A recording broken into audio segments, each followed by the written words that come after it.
Hello everybody, can you hear me?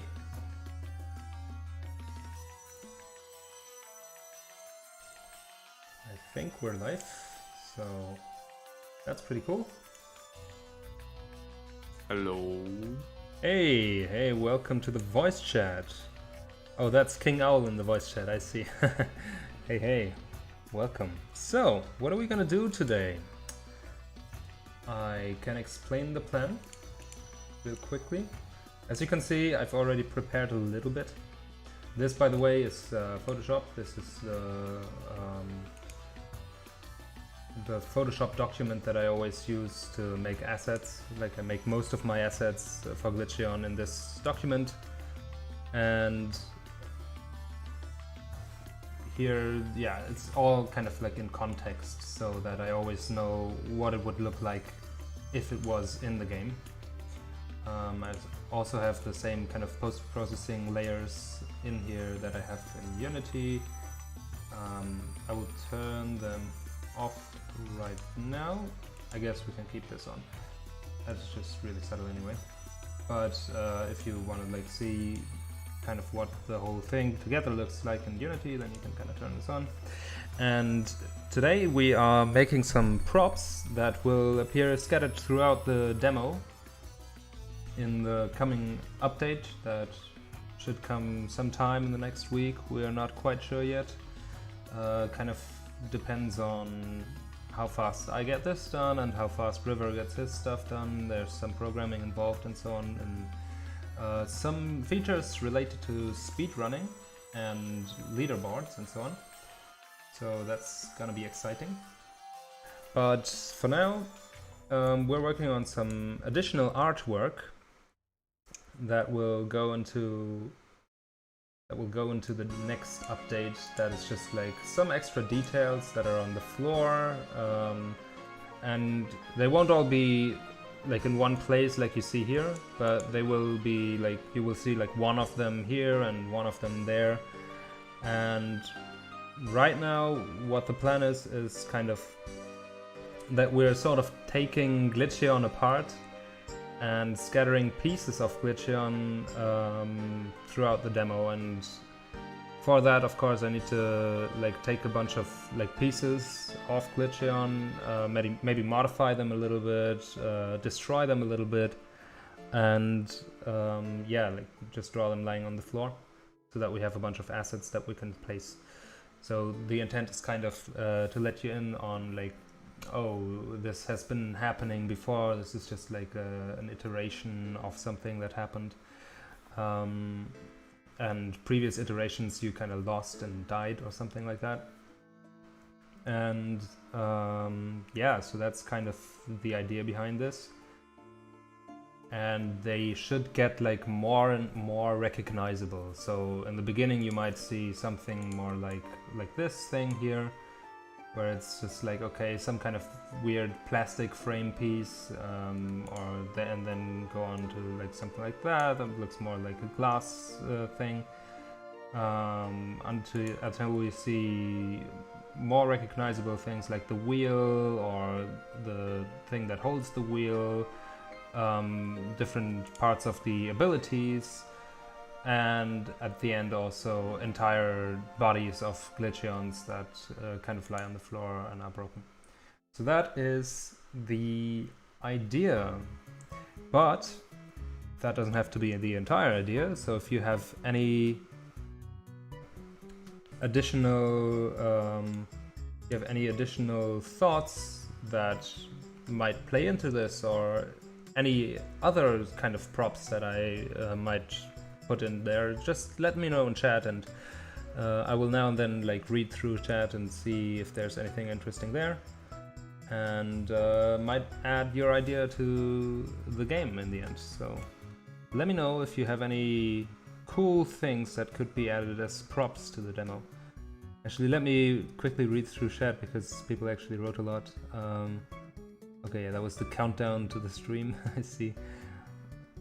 OMG, he is actually alive. That's true. I am alive. I think. Glitcheon will be added to Glitcheon. yes, that is probably going to happen. We will add Glitcheon to Glitcheon. That's a big amount of layers. True. Like you can see here, that's a lot of layers. And I think if I make a new one now, yeah, it's layer 450 something. But that's also, I don't know if it actually counts everything up, because I'm trying my best to name every layer.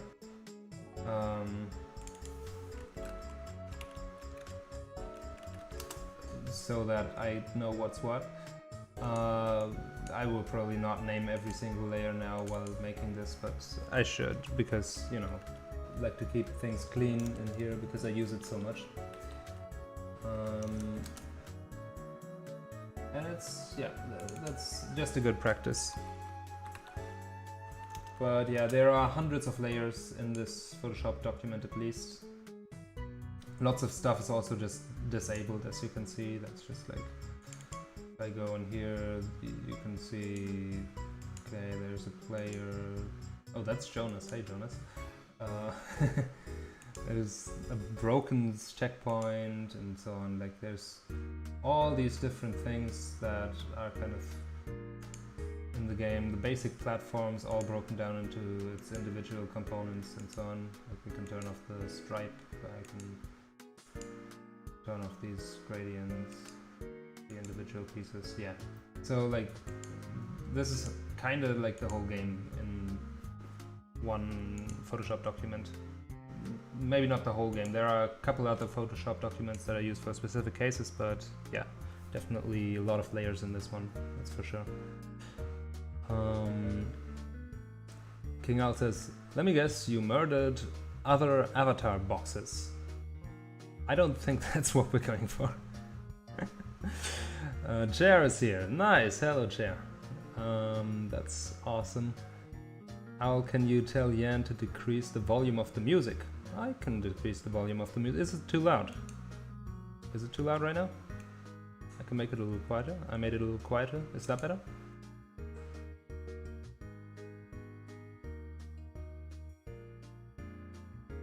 Add a demo of Glitcheon to the demo of Glitcheon. Yeah, we'll try that. Good suggestion. Hello, Julian Way. Welcome. Good to see you. Okay, that's better. That's nice. Also, some songs might be a little bit louder than others. Just in my playlist, they're not all exactly the same volume, so sometimes you might have a little louder music, sometimes a little quieter. Okay. I think Glitcheon is a layer simulator. Yes, exactly. And then we have a nice smiley face from Abdul Roykan. Thanks for that smiley face. Alright, cool. Now we will go on to make some more of this garbage, essentially. And let's start with trying to render out this wheel holder here, this thing, but in a way that is kind of like more 3D-ish, so you see it like lying around here on the floor. King Owl, that's not how you smile, that's how you have an expressionless, empty stare. I hope you know that. Okay, so, and the way I always do this is I tend to start with just a shape. Actually, in this case it might be useful, because it's a round thing, to just start with like actually a circle. So you can kind of lay out the foundation of it and then make it a cylinder and duplicate that, move it up a little bit.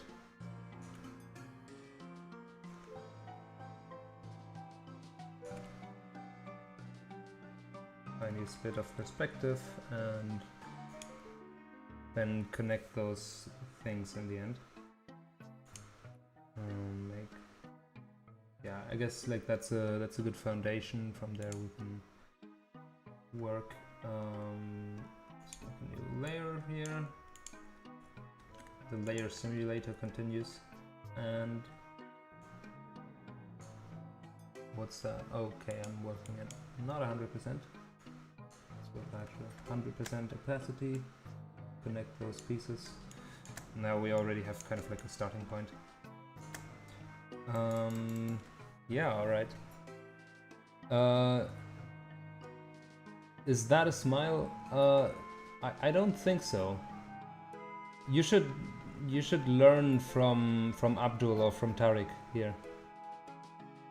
Why is the YouTube symbol called stay home? I don't know, I'm not YouTube.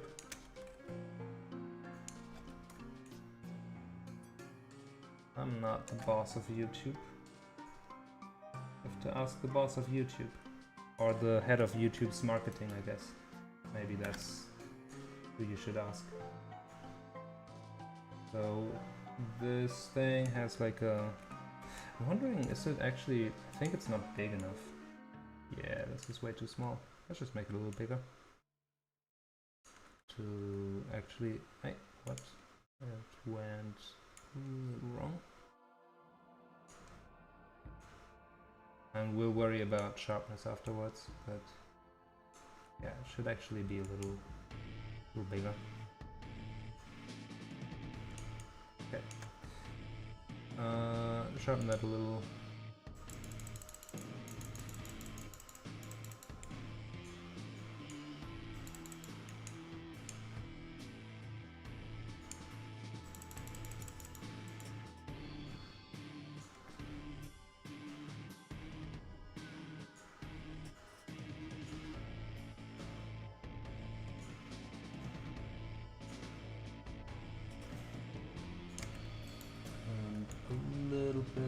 Bottom of it, so it kind of tapers down.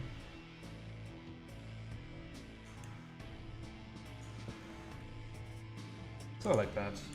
I guess that's a good enough start for a shape. Yeah, because it actually needs to be able to like...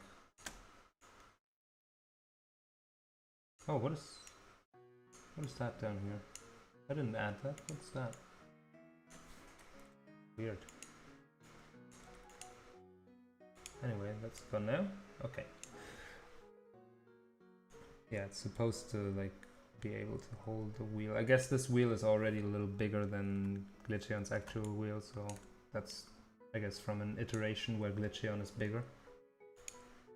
Alright, so what I wanted to do is do that little rubble lip around it.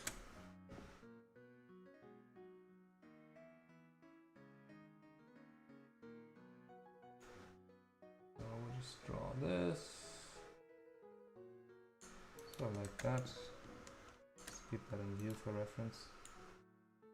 That's a little too big, but only barely. One step smaller, yeah.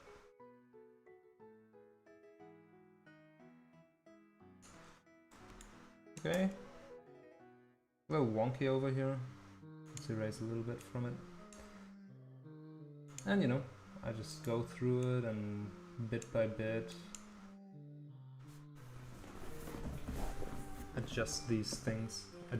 Introducing Glitcheon big. Everything is 0.02% bigger. Yeah, that's what we're doing.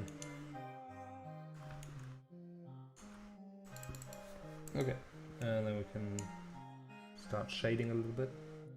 I guess that's a bit strong. Alright.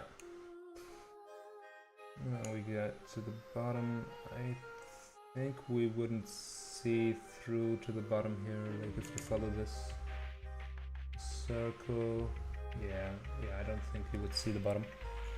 So that makes things a little easier.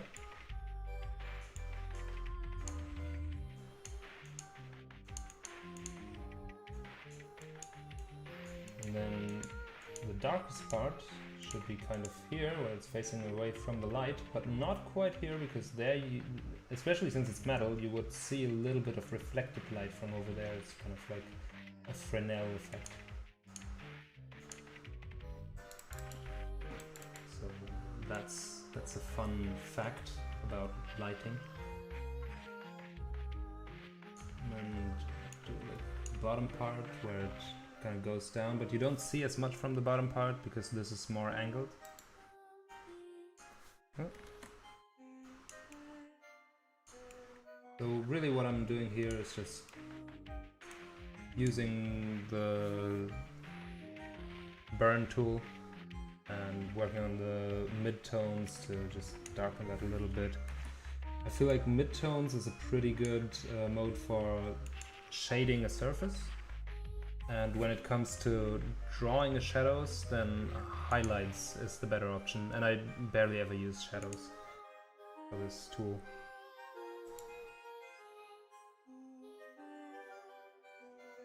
Okay, that's so much for shading. I guess I can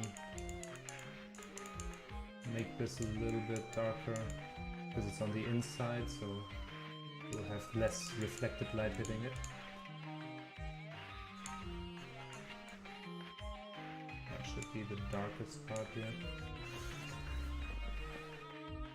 Okay, yeah, so much for the inside and the darkening.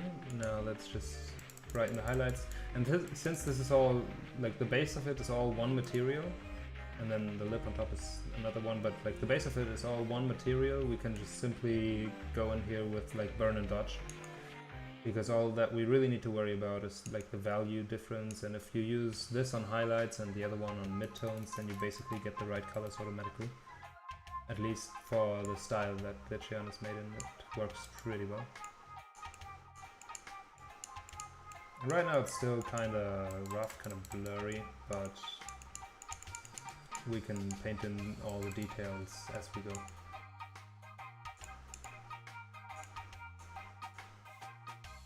So this would catch a little light on this side because it's like facing that way, it's like rounded that way. And this would be on the other side because it's rounded the other way around. And I think when we come to this, now I'm going to switch this to midtones because I want to light the rubber here. And since the rubber is very dark, it's just quite inefficient to light that with the highlights. So we're going to go in here and just make that a little brighter so that it gets some three-dimensionality.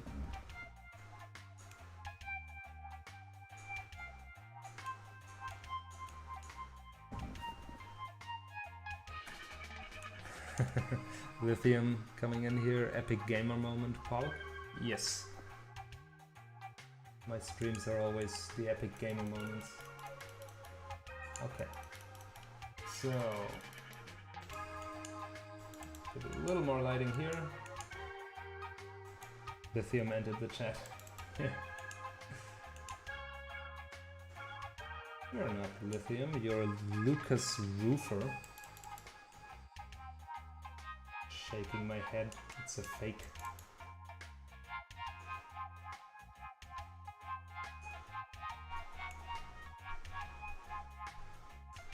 Okay, I'm just doing a little bit of that.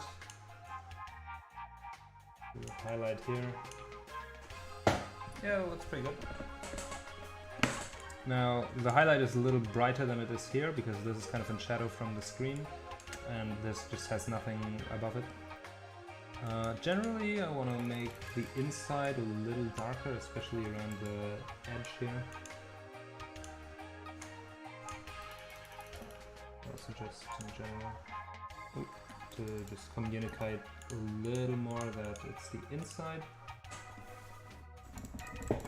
And then the area right around the lip here will also get a little bit darker all around. Okay, so this is almost done, but the real thing, or the original thing, has these kind of indents, these stripes. So we'll do that real quickly. Who made the Glitcheon tweet about the stream? I did that. Why do you ask?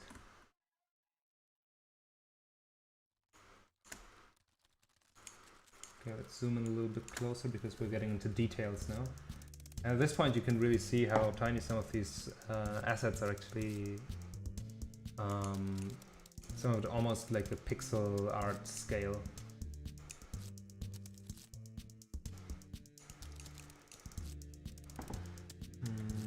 Okay, let's use a brush here quickly for this line.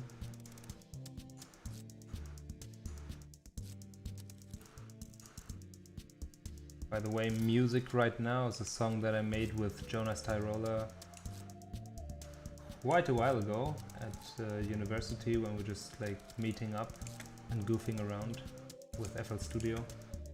I kind of showed him the audio workstation. Fun times. That was years ago.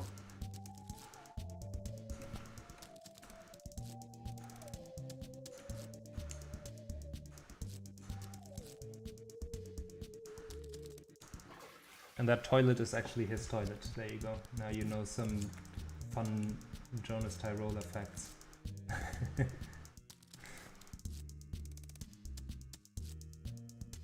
Watch our amazing artist. I didn't write that. Wait, what? Wait, let me check the tweet. What did I actually write? I think I just wrote watch our artist.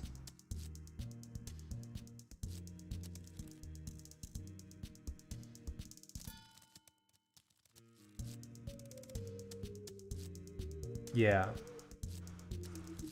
Get out of here. I just wrote watch our artists make some sweet Glitcheon assets live now on YouTube. What's an ego boost about that? Come on. Get your ass out of here.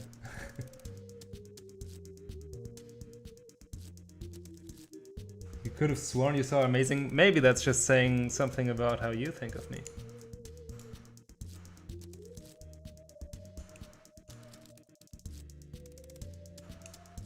And so what? Maybe I am amazing? Alright.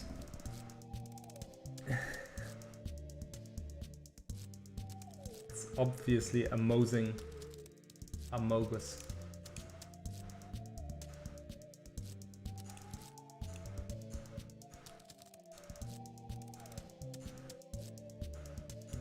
I like this a little bit.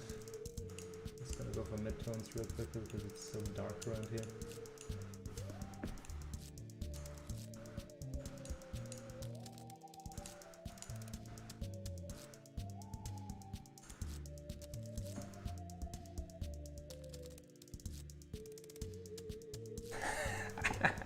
You are amazing. Want to talk about the 500 poop jokes you made in RDMs? Hey, look, I stand by my poop jokes. They're good poop jokes, so no shame in that.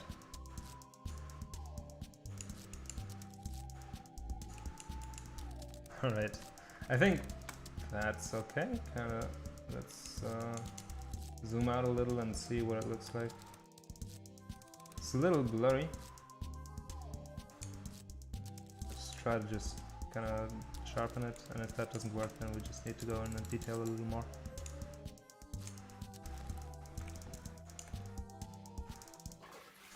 I guess we'll do that with slightly less opacity. Yeah, the problem is that this should be a little closer actually.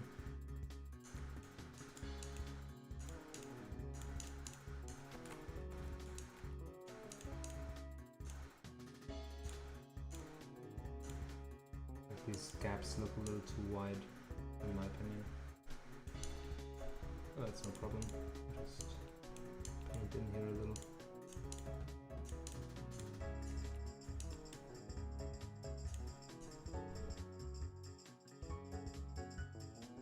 Yeah, and flushing the toilet, that's part of the song. The previous song. That was, as I said, that was Jonas' toilet. When he was still living in Berlin.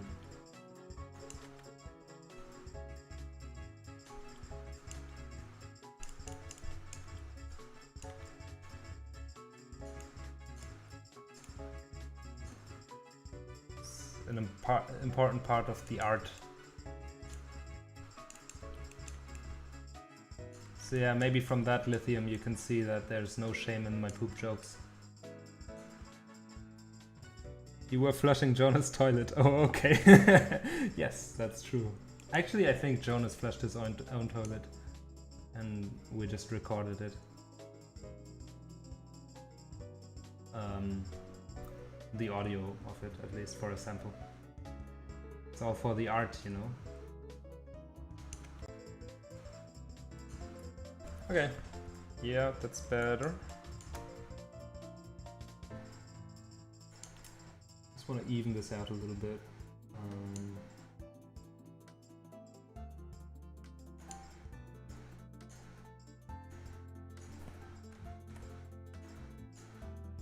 Should I join VC? I don't think I'd add anything to the stream. I don't know, you can join VC if you wanna. That's why it's there. If you feel like it. But you don't have to. Up to you.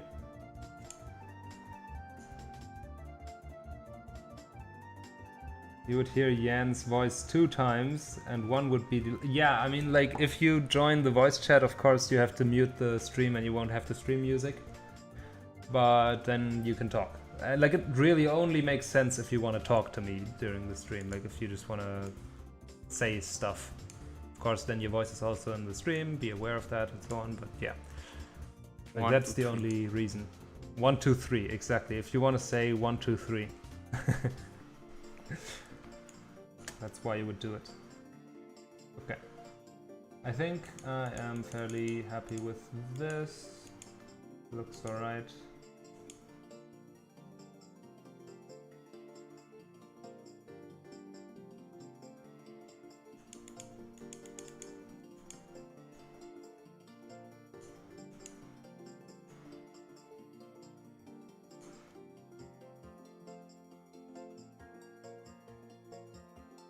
We went from like 10 to 12 viewers to like 4 after I talked about your poop jokes that you say. That should tell you something. Viewer numbers always fluctuate, I'm not too worried about that. If it goes to 0, then I'll probably stop the stream after a while. That's not a big deal either. But as long as there's still someone watching, it's all fine.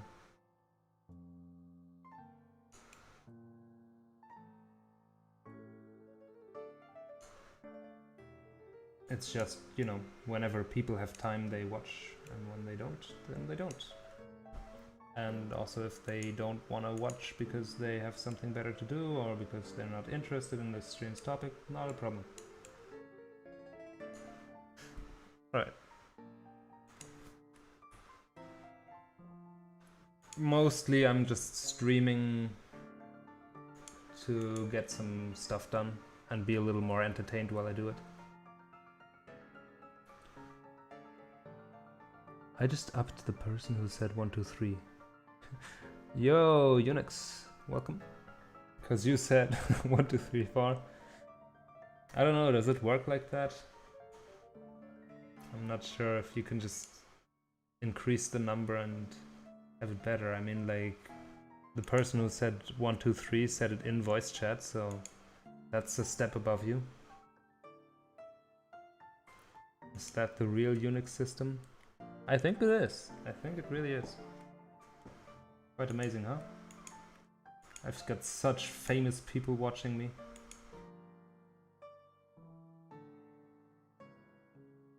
You're a huge fan of the real Unix system. Yeah, I mean, who isn't? Who isn't? I have yet to meet a single person who's not. You said it in VC? Why did I not hear you? Oh yeah, I did. Yeah, no, I heard you, King Owl. Lithium is saying... I'm him, I'm not King Owl. Yeah, of course you're not. Lithium, how did you turn so Polish? How did this happen? Okay. Can you hear me? I can, yes. Hello. Okay, that's great. It is. pretty Yeah. amazing. Okay, let's It's been a just... long time since I last used Discord, I guess. Oh yeah, I haven't seen you around in a while. How has your life Yeah. been? Everything going alright? Yeah, yeah, it is. But I think I just felt non-social, you can say. I don't know. I see. Yeah, well, Yeah. welcome back. Good to have you Thank around. you.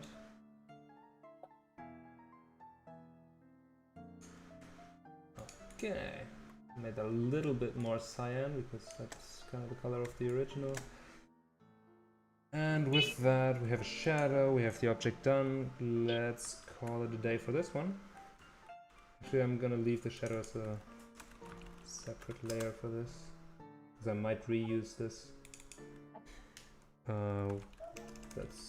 I'm just giving them generic names. Alright. Yeah, and it can be in like a position like that, so that if as Glitcheon you're kind of driving past it. Ignore this, that's not supposed to be like that, but yeah, so if you're Hello, going welcome past to this, then you Achtman can stream. kind of see this in front of you. Who is beeping? That's I don't know, I think probably Rako in voice chat. I don't know. What? What's going on? I don't know, someone asked who is beeping and I was guessing it comes from your audio. No, it was not me. Okay.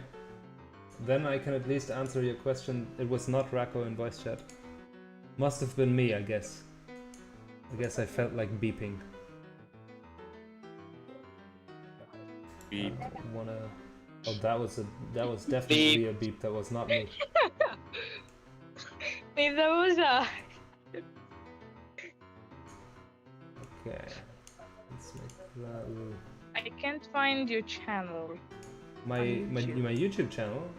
Just Yeah, I think I unsubscribed before by mistake. I don't know. I mean, just no can't find it problem. in You can just subscription. find it in the announcement channel on Discord. Oh yeah. Maybe I forgot to subscribe. I don't know. Not a problem. Of course, you can also find it if you just type Glitcheon into YouTube search, and you will find a bunch of my streams. Oh, I forgot about that. I just searched Tien with an A. Yeah, that's always a little tricky because the name is so... Because my keyboard doesn't support an yeah, without yeah. A. Yeah, Yeah, so it just didn't show up. That's kind of hard to find that way. But if you look for Glitcheon, you should find it. And also, you can always find it in the announcements. Yeah, I found it. Very nice. So now, should I mute the stream or mute you? Yeah, you have to mute the stream because it will be like a little delayed, the audio. So if you want to talk in voice chat, then you should mute YouTube. Okay. Lithium says, hey Yan man, when do you think you'll stop streaming? Like the longest you'll stream? I don't know, I've not been streaming for so long now, like half an hour. Definitely gonna keep going for at least 2 more hours. What's that? What's what? What you're drawing? It's Yes. Is it a cutscene or something? It's more like environmental storytelling, so it's like parts of Glitcheon on the floor, and they will be scattered across the entire demo. You will be able to find them in various places, and they kind of like let you in on, oh, there might have been other Glitcheons before you, you might not be the first one, and other iterations have failed and got destroyed. I have an idea. Oh yeah, sure, share it. What if you just, when you die as a Glitcheon, you just get destroyed and these remains fall from you to the void, but anyways? Like, that's an idea that I had earlier as well. I was actually pitching this idea to River earlier, and he said, yeah, I love it. We were thinking of doing that for the full game. For the demo, I'm not sure yet. But for the full game, You we know, were when thinking of doing that for like sure. you know when like some character guy dies in a game, just some red particles fall from him and stuff. Yeah, That's yeah, the same idea. yeah. But in this case, it would like remain in the spot where you died. So it would lie on the floor, and you would be able to find your previous failed attempts, kind of. Oh yeah, I get it. Yeah, but that's more an idea for the full version, not so much for the demo. I don't know if we'll add that to the demo. Maybe. I'm not sure yet. But I do actually think that we should probably get a slightly improved death thing where you can kind of, well, like maybe like some sort of freeze frame or so where you can see exactly what killed you Yes, exactly. in the future. But I'm not sure if that's gonna be for the demo or for the full game. Because for the demo we actually want to bring out the next update fairly soon, and it's mostly related to some, I mean, I'm doing this from the art side, and programming wise it's mostly related to more speedrunning features and leaderboards. Actually, I think myself, I didn't play the new updates. Oh, okay. I think the last update I played was that seed update. I don't Oh know if no, you have that was played actually the it. latest update though. Then you played the latest. Oh really? Yeah, it's been a while, Oh. and we're working on getting the next one done kind of soon. Oh well, that's great. You need my help with something, you don't want to do it right now because I'm working. Yeah, that's gonna be a while, Lithium. You need to either wait or maybe River's there and you can ask him. You know, there's always tech help channels and various Discord servers, I'm sure you know those. Why don't you just ask people there? I'm sure you'll get an answer quickly from JL Kennedy and Jonah's server, if you ask. A little bit of a shadow here. Okay, it's time for the next update. For the next, not update, for the next part. Yo, I just remembered something. Do you remember when we just started speedrunning? Soundtrack. Can you hear me? I can hear you, yes. Okay. I didn't really understand what we were trying to say, but... Yeah, okay. So, do you remember when we started speedrunning the game? And we said we want to make like a speedrunning bot. And you said you wanted to do it yourself. Yeah, Like with yeah, your team. yeah. So how was it? Haven't seen about it. Yeah, that's true. I don't think we've done it. Like I pitched your idea to the other guys for the speedrunning bot, and then basically River said, "Yeah, I love the idea, but let's do it ourselves." And I was like, "Okay, cool. I'll tell that to Racco." And you know, that's how it went. But at this point, So no one's actually done anything. So like you said, we want to do it, but you didn't do it. Yeah, that's kind of it. That's the truth. No. To be perfectly honest, yes.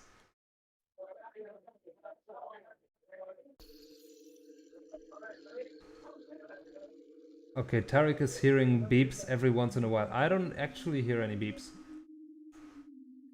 Unless it's something in the music, but I don't know. Stu. Yeah, I also, like, I can confirm it's not your audio, because I don't hear anything through my headphones, so... Tarek, you might have a time bomb in your home. Better watch out. Okay, next up I wanna make something with, like, these glitch pulse dishes.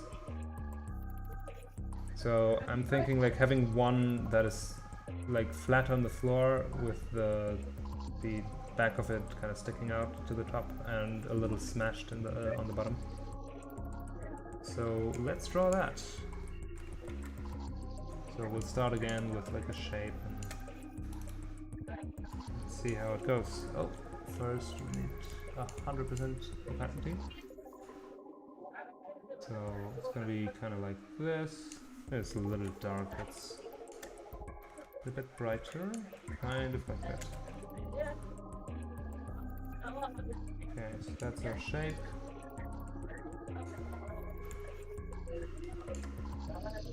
About the right side, I think it's a little big.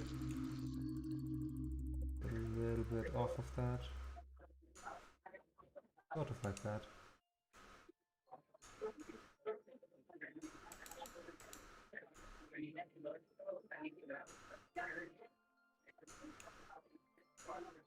I have a question. Sure, sure. If you were told that you cannot use Photoshop, what app would you use instead? Probably Krita. I would have to learn it, but I think that's probably the best option. I never heard about this app actually. It's a pretty cool app for painting, especially. It's not so ideal for my case, which is why I still use Photoshop, because, well, I'm pretty used to Photoshop, so it's just like a thing about what you already know, right? So you're faster with what you I know, I get it. But the other thing is also that it's not that great for painting with your mouse. Everything is kind of more based on having a tablet. And since I'm always painting with my mouse, I might have to change my workflow quite a bit if I switch to Krita. But other than that, I think it's honestly a really good app. Maybe I would also look into getting, what was it called? Affinity Designer or something like that. There's a software called Affinity something, and that's supposed to be pretty close to Photoshop and pretty good. I don't know, I'm used to use Paint.net, which is just the Microsoft equivalent to Photoshop, basically. Oh, it's made by Microsoft? I didn't even know about that. Yeah, it's like on the .NET framework, and .NET framework. That's why it's called Paint.net. I didn't even know about that. I was always wondering, is that just the website that they have? Is it just like a .NET domain, or why are they calling it Paint.net? Anyways, it just has layers and everything, but like it doesn't have video animations and stuff. It's just like a simplified Photoshop app. Yeah, okay. I mean, I don't need video animation. Photoshop is not great for that anyway. It's not the best animating program, I would argue. You know, if you don't have any other animating programs, that's the best solution you would have. Yeah. It's a paint and an animation program at the same time. Yeah, but the animation in Photoshop is just all frame by frame, and it's not really fully featured for that. Yeah, exactly. I don't really like it. It would be like you would make like a 16-bit animation or something. Yeah. No, I've used it for animating a bit before, because I had to, as it was like in a university course, where we had to animate with Photoshop, which I thought was kind of stupid, because why would you use Photoshop for that? There are much better alternatives. Well, the idea is like most other apps are just, you cannot move stuff really, and also it's just not. You would need to learn another app just to animate something you do on Photoshop. But why? Why would you need that if I can just animate it in Photoshop already? Yeah, because Photoshop's feature set is really bad for animation. Well, if you are going to do like a 16-bit short animation or something, that would be okay. Yeah, I guess. But that's not what we were doing. We were like animating kind of puppets that we made. Kind of shadow puppets. Oh. And they had like all their joints and so on. Huh? Is that even possible? Yes, it is possible. It's really annoying though. Okay, so I can feel the pain you suffered doing this. The No Speak says Photoshop working again. Yeah, and it's been working. I don't know what you're referring to. It's not been not working. I guess it's yesterday at an art jam. Maybe you're referring to that. I don't really know. Yesterday at the art jam, where I made a little Glitcheon inspired painting, it crashed a lot. But that's just like, yeah, okay, it crashes once and afterwards it's working again, so it's not usually a problem. Another idea. Another idea. So you know when you made like the secret code for skin changing, you know I didn't like that sort of thing. So here is a replacement I got. So you would like have in the title screen a skin, like skin screen or something, where you have list of all skin, maybe even like hidden or something, and then you would look for clues or like secret parts, and each secret part you get into, you get like a skin or something. So it's like a hidden place, and if you reach that hidden place, you get like as an achievement a new skin or something. Okay, yeah, not a bad idea. The reason why we did it the way we did it was that we never planned for anyone to actually use them. And that's like. So why did you add them if you didn't want anyone to use them? Because it For was the video. for the video, yeah, that we made with Jonas. That's the only reason why we originally For the big made money. For the big money. We didn't get any money from the video, but we got some So it was publicity just for like, sure. so you just wanted some advertisementing stuff, you know? I mean, yeah, we just did it for the video so that you could differentiate in the video who is playing at the moment. So you could tell, oh, this is Jonas playing, this is Cyan playing, this is Barnacle playing, and so on. Okay, I get it. I mean, Jan, River, and Maybe Monaco are the same person, so who needs skins? We're not the same. Who told you that? The internet? I think you should not believe everything you read on the internet. They are all Glitcheon. You know, I think Glitcheon is like U3, and like you were fused in while you were using your some, you know. Let me rewind. Okay, so Glitcheon is U3, and you were like using your phones and downloaded an app, and then this app sucked you all into the foundation of the forum and fused you all into Glitcheon. I can tell you that's not true. I cannot even download any apps on my phone. My phone is ancient. Maybe that was the idea. The forum was like a renewal of your phone. So like you had an old phone, and that's why the foundation of the forum just chose you. Okay. Yeah, the like lore gets new deeper and tech deeper. on an old phone. Yeah, but, exactly. But it's like so old. I think you underestimate how old it is. It's not even a smartphone. It's like my phone is probably older than you or something. Oh yeah. So you can literally not install anything on it. A flip phone, maybe? No, it doesn't even, like, you cannot even flip it. It's like even older than that. When I got this phone, flip phones weren't really a thing. Okay, like so this old. means it doesn't even have a camera. It doesn't have a camera, no. There's no camera. Oh, that's it. What do you take me for? It doesn't even, like, it just about has a color display. That's the best it has. It was like when color display on phone was the new big thing. That's when we bought this phone. Oh yeah.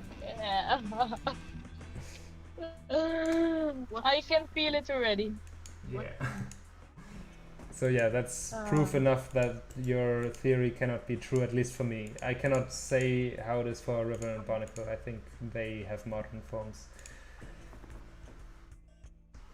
Okay. So that looks fairly alright, I think. Actually, I think the stream glitches or something. I cannot see anything. Oh yeah, okay, cool. Yeah, it sometimes happens. But usually at least it I shouldn't think you're stay that way. just staring at your screen.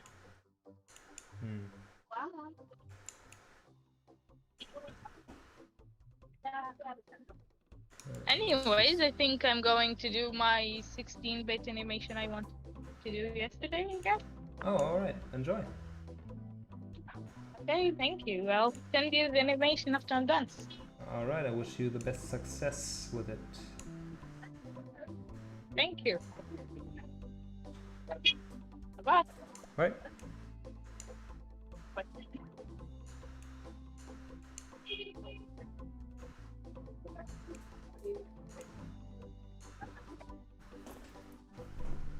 Let's just sharpen these bits a little bit. The secret for adding more details, if you use it with just the right amount and not too much, then the sharpening tool can actually work wonders for just making your stuff look more detailed than you actually drew it. Okay, someone's got the weird whisper skills.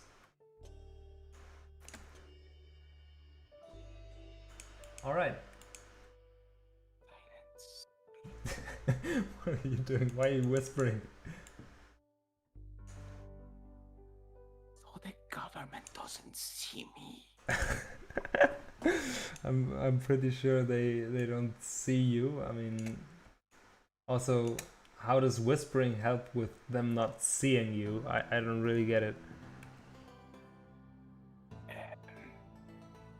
Brainwashing. So, Tariq heard another beep. I'm hearing beeps. Okay, it was Racco Games 100%. The beeps are real. They are beeping a lot. What did you mean by beeping? I don't get it. Like, I didn't hear any beeps whatsoever. Let's read chat a little bit. I think I have to catch up here. See, Yan didn't see this message yet. Now I did. Crowdfund a new phone for Yan. I don't want one, that's the thing. The one I have works perfectly fine and does everything I need it to.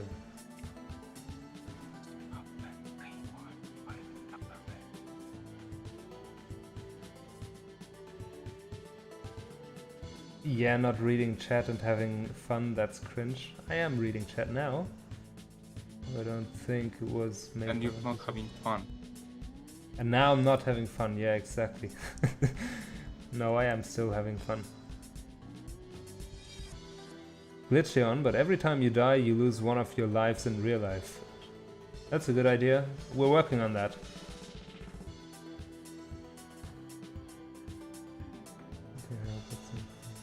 Okay, I think now I have read everything again. Yeah. Okay. Yan, you are in the past. That explains why you don't hear them. Okay. That's an interesting theory. Are you still hearing beeps or are they gone? Did they leave with Racco? Beep. Beep. Oh no, something. I hear them now too. What could it be? I think it's snake. Someone has a snake in their house. Oh, do snakes beep? Yeah, yes.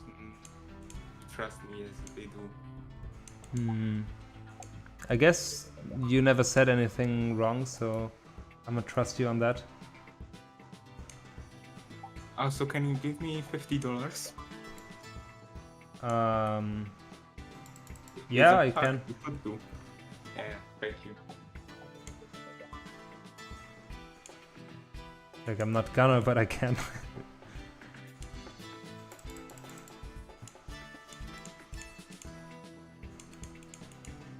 I sometimes like to just add some splashes of red, like red light on it.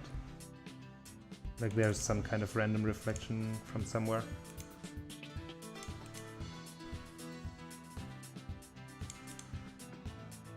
Okay, I think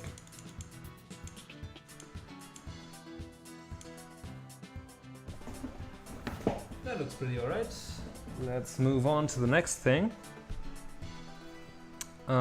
For my next trick, since we already did one of these things, I might as well get like the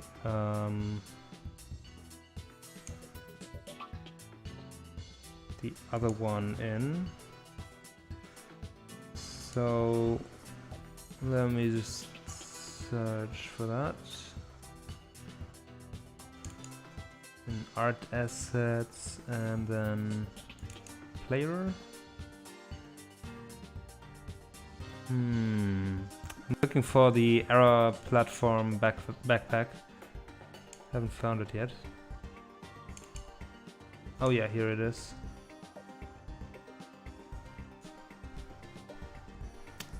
There we go. It's gonna be kind of big because this has been upscaled with pause menu. So there we go. Let's just make it a little smaller and then we'll figure out how to mess it up a little bit so that it looks kind of destroyed.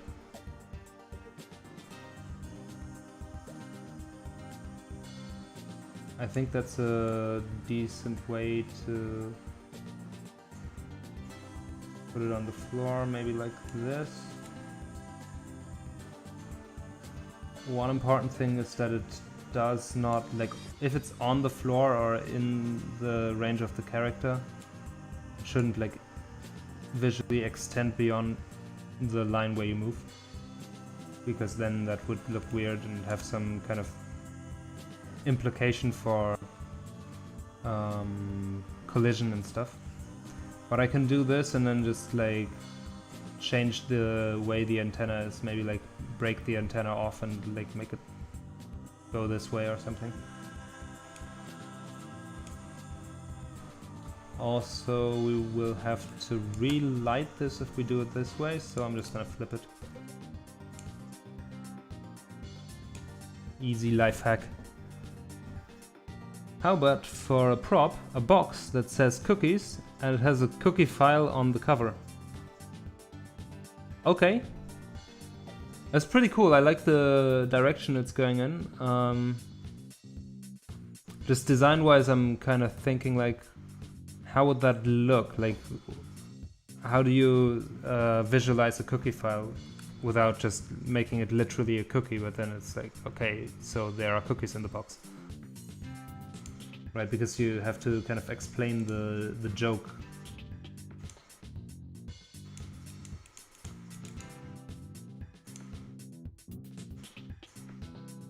Okay. Hey, what? Oh, I want... Okay, well, I'm just gonna turn it. As I said, we're just breaking this thing a little bit.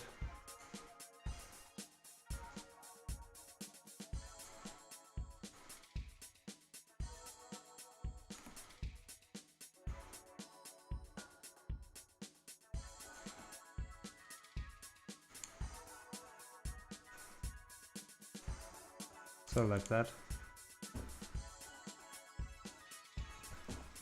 And then I'll extend this a little.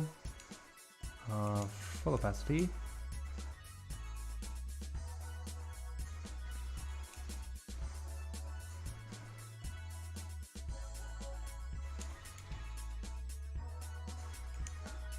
Make it look a little more like it's broken apart.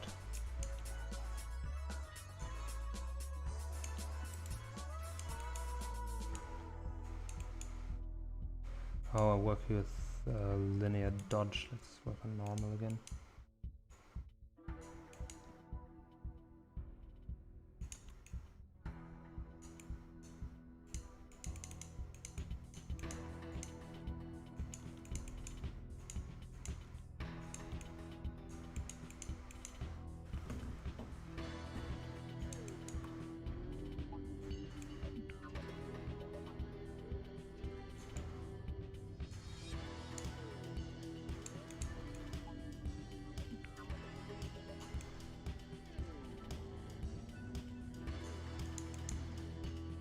Shouldn't be that bright.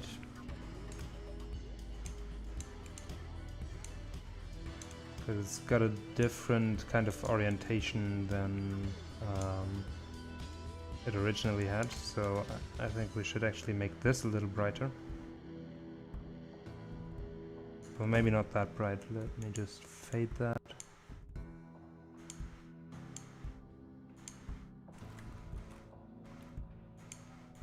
Let's go with a lower intensity here.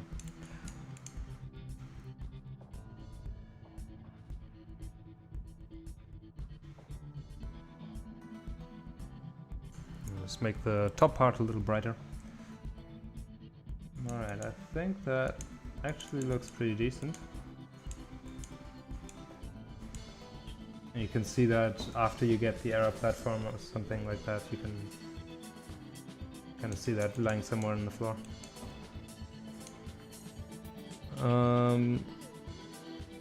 You don't even know what the stream is about? Okay. The stream is about drawing little props that we can put on the floor in front of you to give the world some more environmental storytelling, a little bit more world building, and to kind of show you something about like previous iterations of Glitcheon that failed. So that's kind of what we're doing here. We're drawing some props for the game for the next demo update. And then Domino says, you know how out of a folder, if you have some sort of drawing file like PDF or JPEG, you can see the file but flattened. Oh, you mean like one of those things that go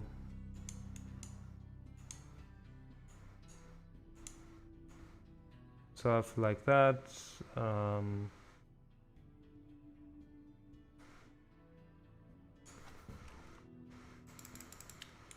And then you have a corner, and you have something a little darker, kind of like this. You mean sort of like this, and then put a cookie on it?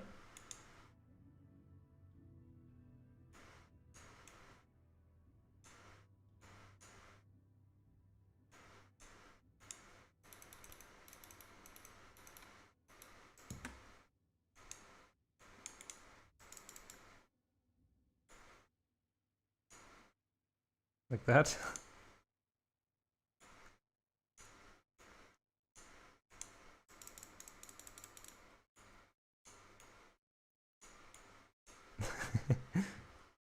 And then put this file thing on a box.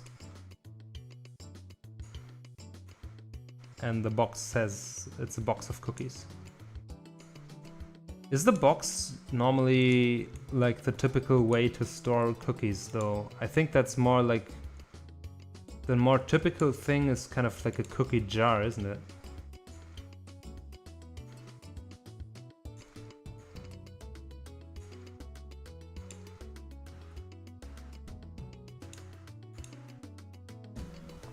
So maybe if you had some kind of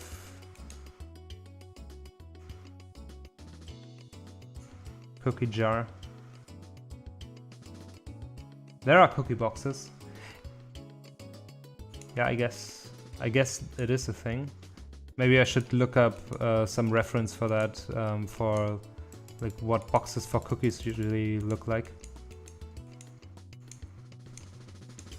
Yeah, anyway, we can continue with this idea later. More rectangle and not so square. Yeah, I guess it wouldn't be like a wooden box or something that wouldn't fit in this universe anyway. And it wouldn't be like a metal crate, but like an actual cookie box. Probably better if that's in the back rather than the front. I'm not sure yet. Yeah, I'll have to experiment with that idea, but it's a cool idea. I like the joke. Let's draw a little shadow behind this. So it looks more like grounded, like it's lying on the floor. Like the ones in Despicable Me. Let me take a look at that. Despicable Me cookie box. Let's take a look, see if I can find that on Google or something.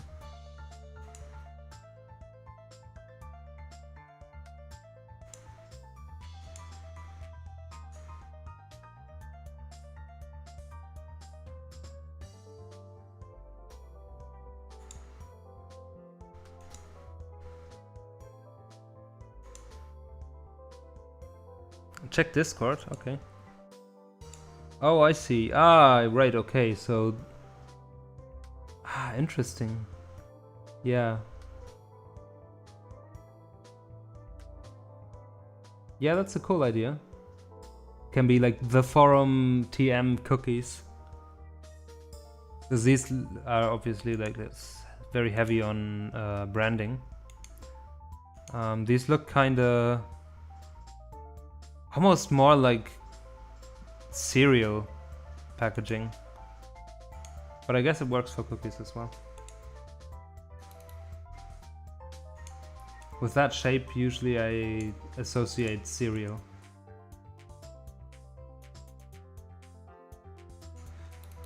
But maybe that's also a bit different in Germany than in other countries. I'm not sure.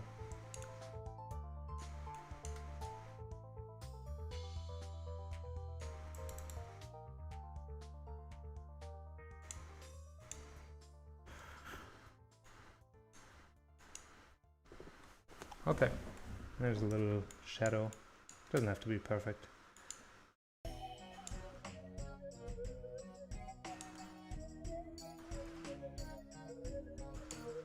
Okay, that's our next thing. I think we can make it a little bit brighter.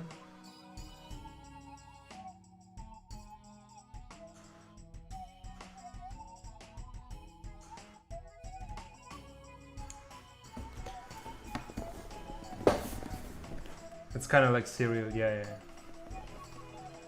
But I get what you mean.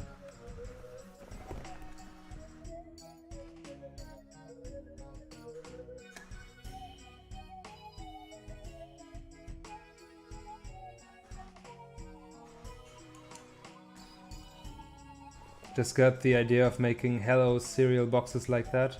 Oh, yeah. You already have some art for that, right? With the King Owl cereal bowl and the logo and all that is already there, so... If you need some assets for making that happen, you can ask me. I like the idea. Okay, cool. Let's go to the next thing. What is the next thing gonna be is the question. I think we can have one of like one that is just like the full entire hull. A wanted poster that says wanted PDF.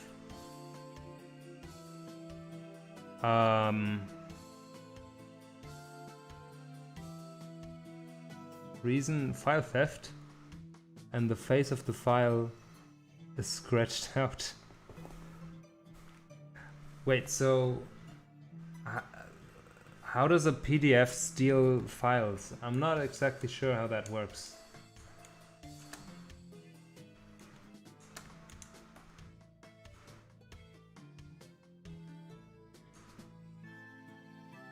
Okay, let's add something here.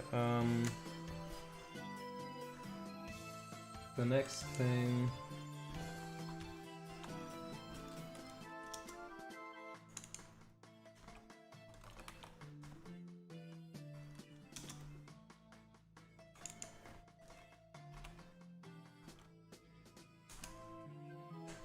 Next thing will be kind of like a hull like this, so it's a little bit of a bigger object. But not an entire thing. You got a better joke about a PDF? Not really, but I was also not planning to make jokes about PDF, so...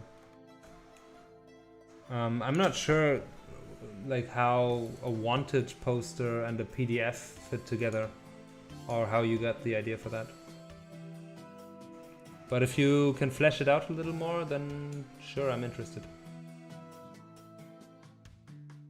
I just feel like the joke is not quite there yet, you know? Okay, let's just first draw the bottom of it. It's kind of what it rests on, that's the surface of it, surface area. And a little bigger here. Your brain is on drugs 99% of the time. That does not sound good. I hope you get off it soon.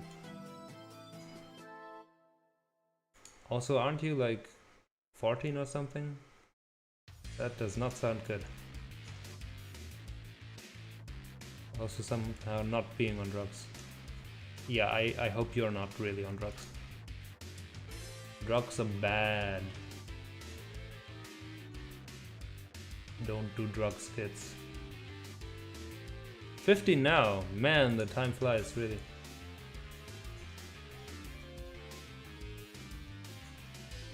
Okay. Still, you shouldn't take drugs.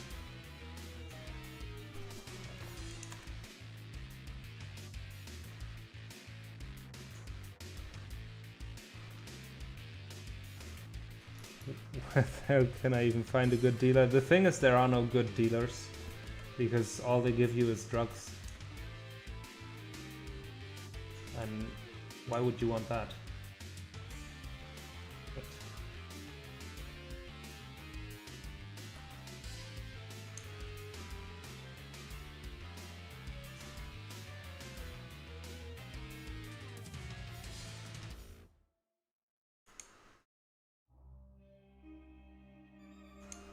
so what we're gonna do is like not a full hull, but we'll break it off at the bottom.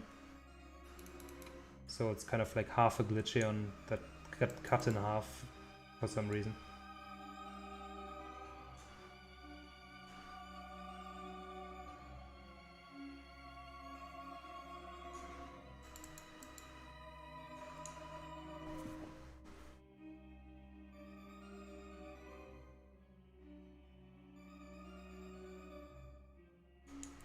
Unix system says they'll know. Who will know what?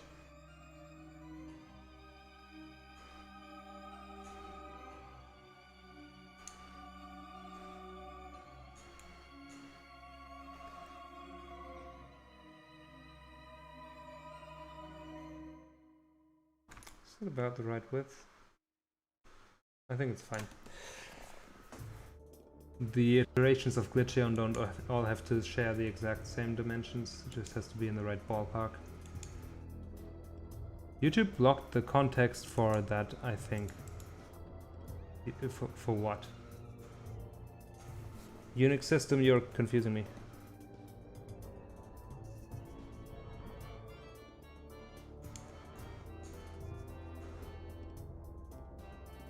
Alright, so we're just getting the basics of the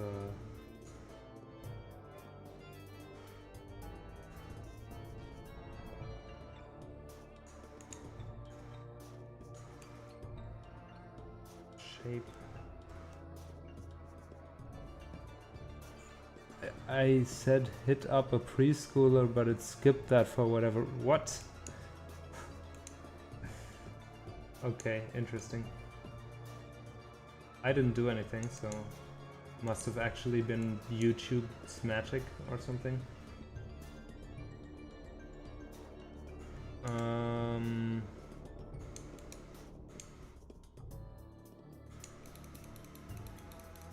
And I hope that's not actually the case. That you can hit up a preschooler for where to get drugs. The joke about a PDF is that it's a PDF. Yeah, I've never laughed so much in my entire life.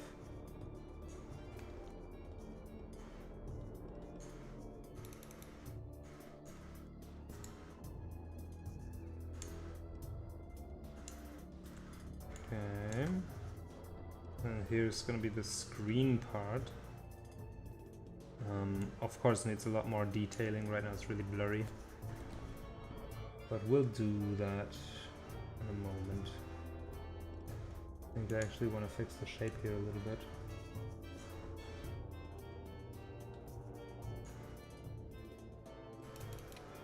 Could even do something like that, like a piece is broken out of it.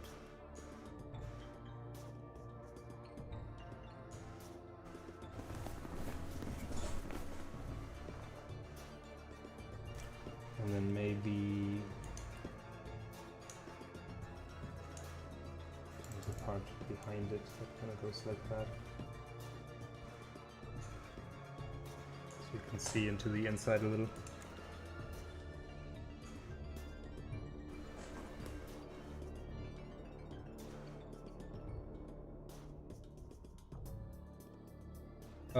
Can you tell the font you used in the image? I want to add some text like now melting teeth 20% more. Oh, for the hellos ad. I have to look it up. Give me a moment. I'll look for it. Okay, so some shelf ads. Hellos ad. Oh, that doesn't have the font, and it does it. No, okay, it does actually. Wait. So this text. But where's the font? The font is grilled cheese, BTN toasted. That's the name of the font.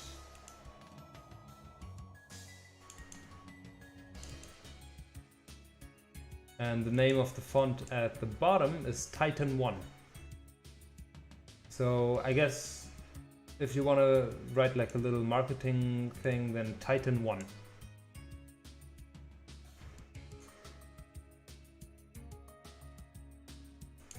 Yeah, that would be the one.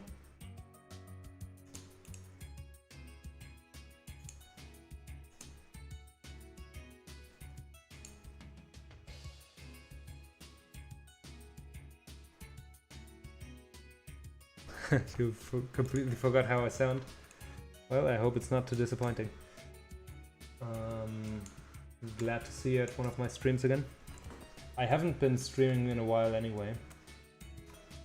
This is the first one after like a whole month or so.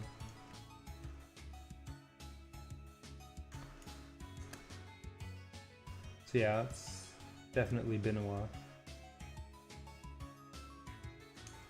Okay, so we're gonna darken this part a little bit because that's facing away from the light. It also has a screen, but we'll worry about that later. And now I wanna get these contours to be a little clearer.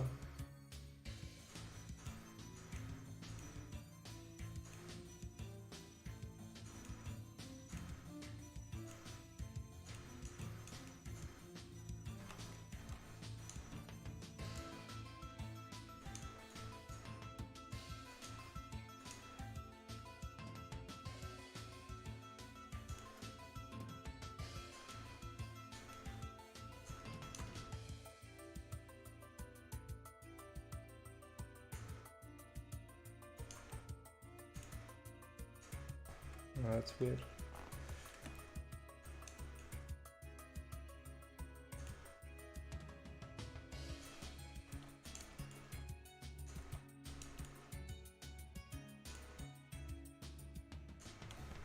Get a little gradient going.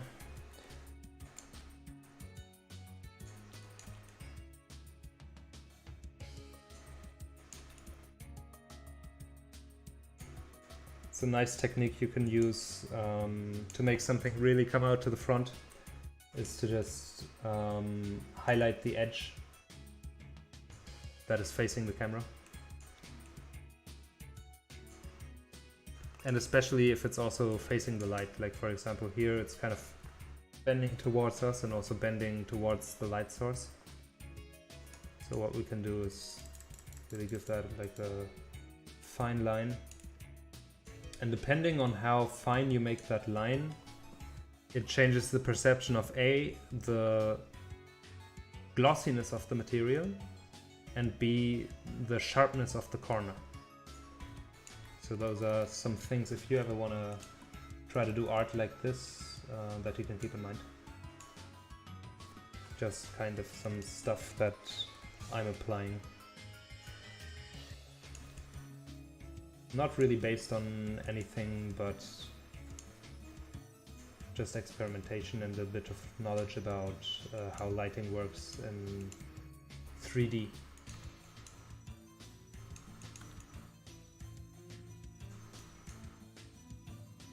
And also a lot of pixel artists do this kind of thing, where they highlight the edges and so on.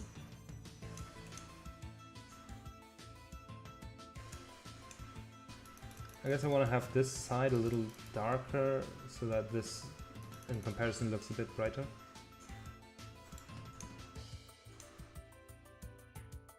I think that's alright. Screen can be even darker. There are gonna be some soft reflections on it in the end, so we can make it darker so that the reflections shine a little more.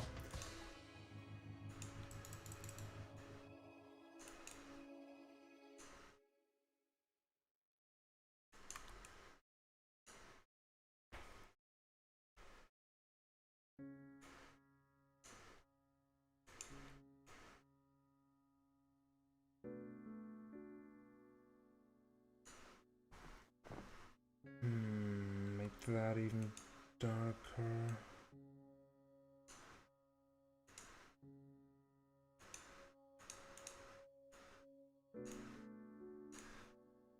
Because that's really facing downward and away from the light, so I'll make that even a little bit darker than these areas. I think this can actually be a little brighter around here, because these face inward a little bit, and this one's okay. Okay, I think I can now start worrying about the screen a little more. I want to just make this side of the surface a little brighter. I'm gonna go with some kind of highlight in about here.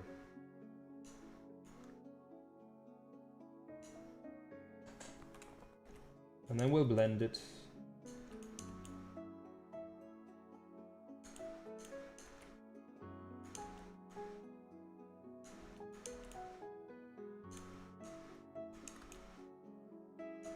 Shouldn't look too smooth, because then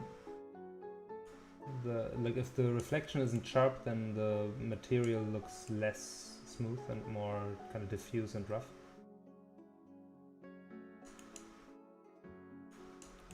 But this is just the base layer of the reflection, and after that we're gonna add some more highlights to it. And then at the bottom now, we can look into some cracks and so on that start to show, so you can kind of see that things are broken apart. But yes, so far, let's zoom out a little and see what it looks like in context.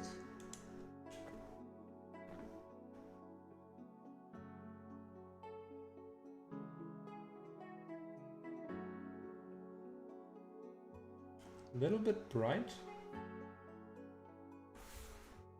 It's always good to sometimes, when you've been working on detailing and so on, zoom out a little bit and see how you can make adjustments to make it fit more into the scene.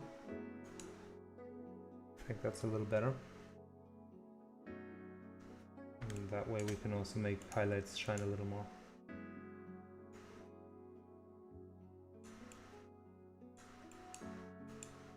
Like these edges here. And the most concentrated point where the light really hits is this corner.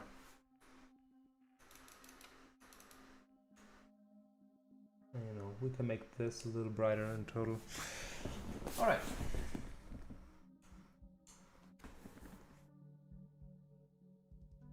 Let's see what we can do for the bottom edge. I think, as I said, it would be nice to have a few cracks, and I'm just going to make the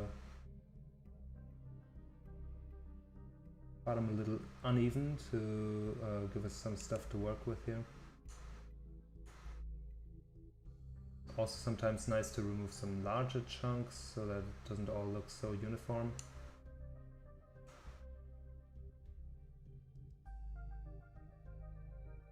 And then when you can, try to follow the form that you already have. So here this frame is going inwards a little bit, but the glass might be sticking out a bit.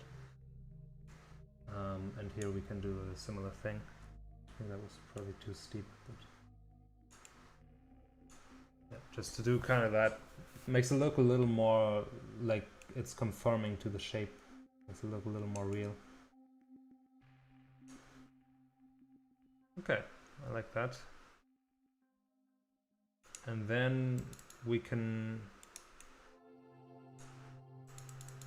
start going in and just darkening some of those parts a little more.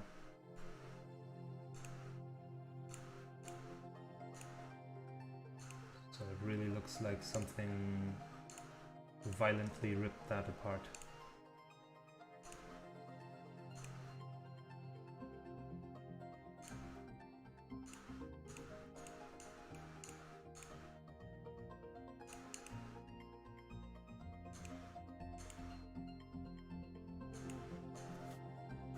Draw a few little cracks and so on.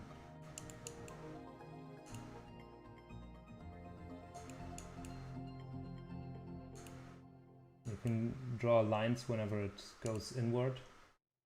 Just vertical lines that point up can be pretty effective for kind of destroyed surfaces like this.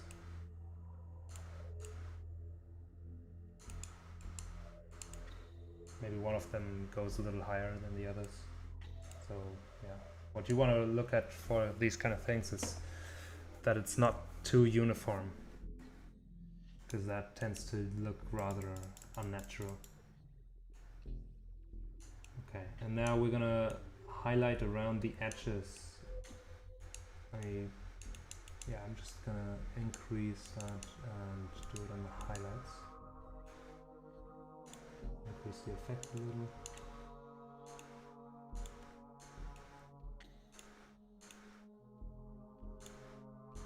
Now remember, this is glass, so the highlights are going to be really sharp and bright.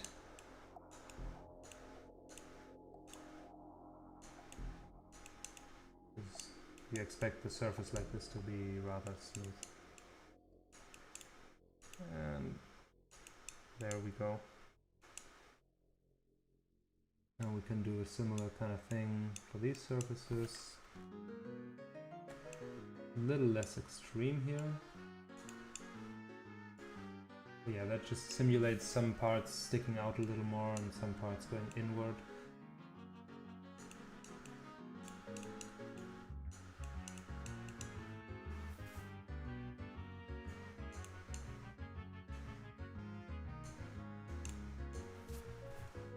There you have your broken screen.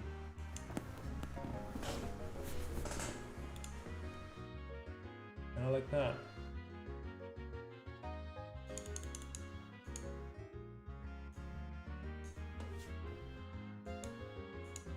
Now, as I said earlier, there could be some more sharp reflections and highlights. Maybe there's some kind of window that's reflected, or some kind of square lights on the grid. Here you just have to let your imagination run a little bit and think about, okay, what could this reflect?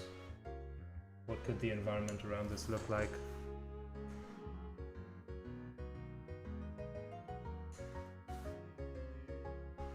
I think that's a decent solution. And we can do a little more splash of color.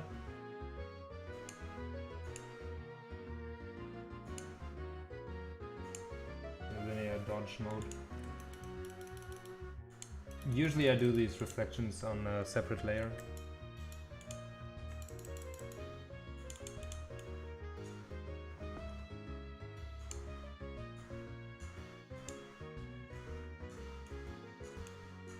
But right now, I think it's fine.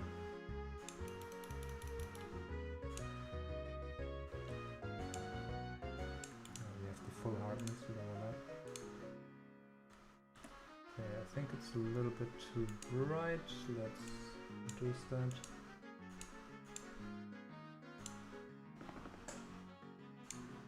You don't want it to be too extreme.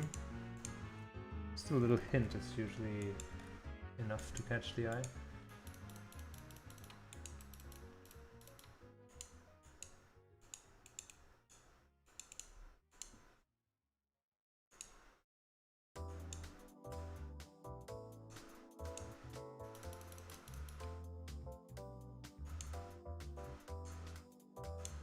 You can just give whatever is being reflected there a general kind of glow. With less opacity, less intensity.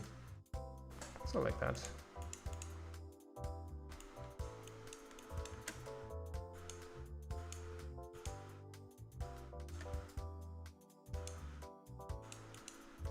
Sharpen the details.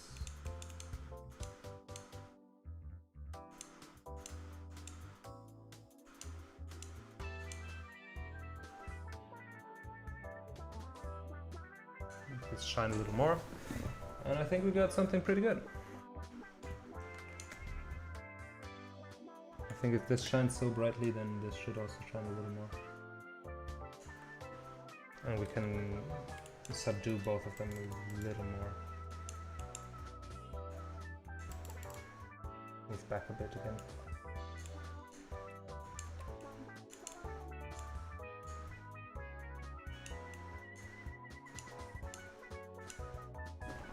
Okay, I think that's fine.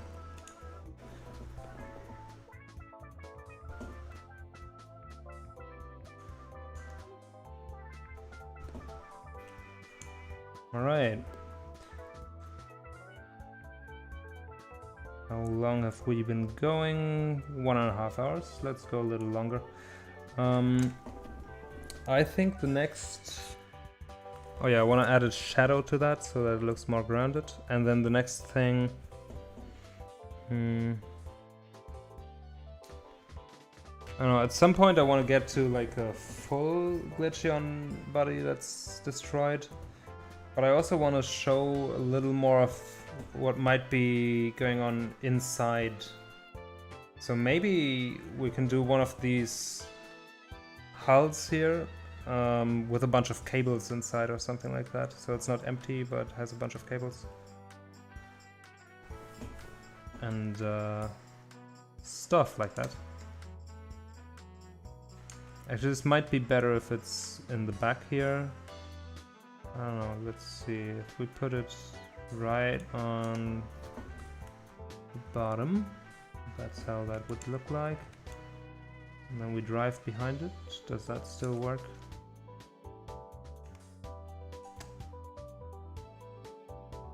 Yeah, you still see most of Glitcheon, it still works out. It's not too high.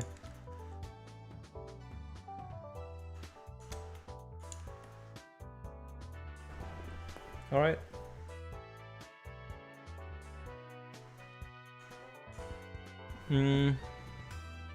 Shadow.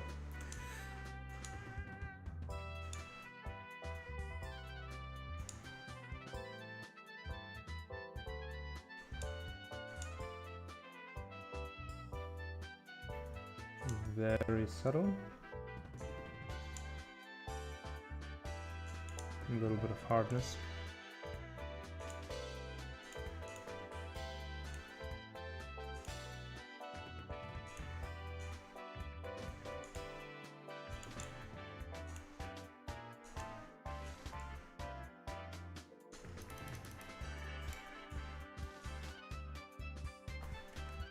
I don't know, I guess the light is coming sort of from here. The shadow doesn't have to be totally sharp and clear. We've got some diffusion of lighting going on anyway. This is mostly so that it's a little more, like it feels more like it lies on the floor rather than just floating. Some more ambient occlusion around the edges.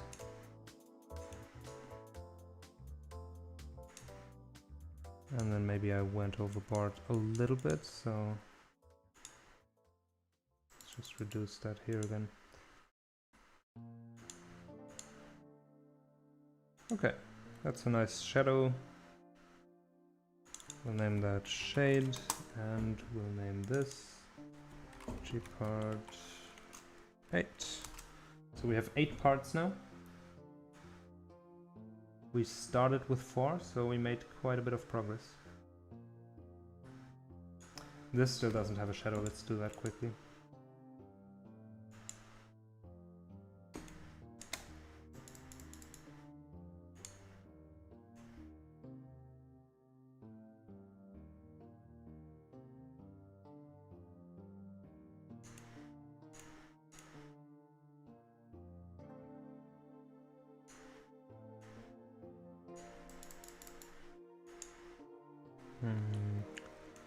Less opacity for that.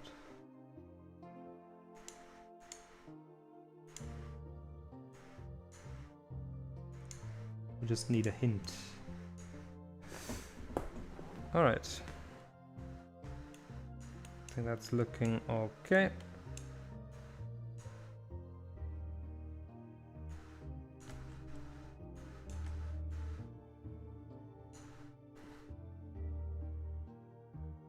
You actually found an original PNG. Been scrolling for so long among fake ones.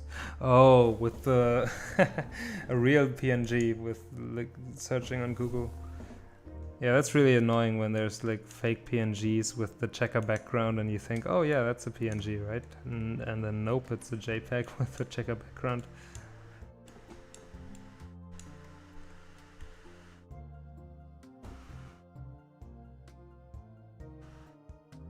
Okay. So the next thing is, as I said, I wanted to have kind of like a hull like this, but with cables sticking out.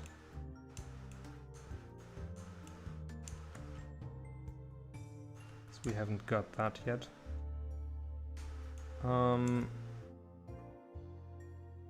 So we can do something that's like the back part here.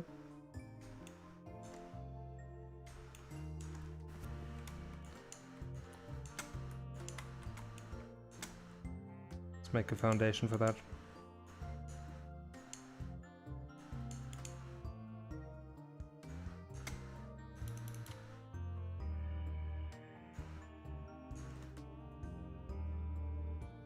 Who made the art jam tweet? The one about. Oops, what's that? The one about the most recent art jam? Which one?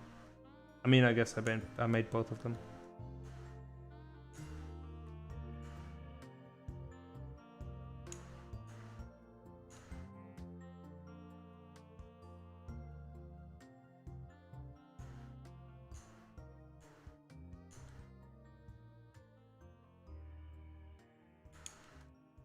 Oh shit.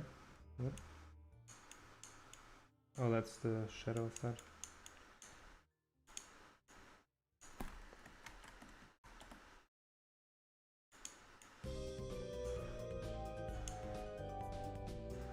That one's the ego boost. Because I wrote badass. I think the picture looks pretty badass.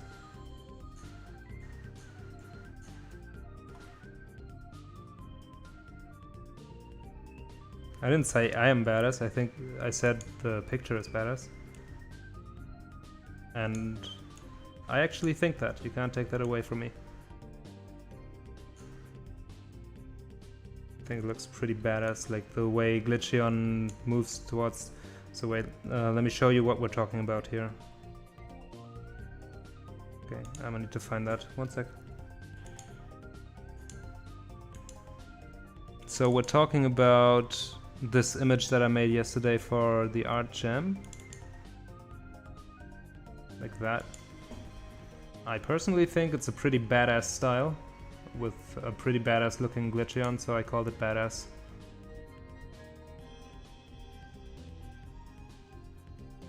I mean, it is, but giving compliments to everything that is you or made by you is an ego boost these days. Okay, if you think that, fine. But I was just advertising the artwork. So, I don't know. I think you can call it with a descriptive word. It's not like badass as in like that makes the art qualitatively better, but it's just kind of like the way this looks. You can make gorgeous, beautiful art that is not badass, or you can make really nice art that doesn't have the kind of badass vibe. But yeah, I'm just kind of describing what kind of feeling this art should give. So I wasn't doing that to boost my ego or anything like that. That would be stupid because I know I wrote it myself.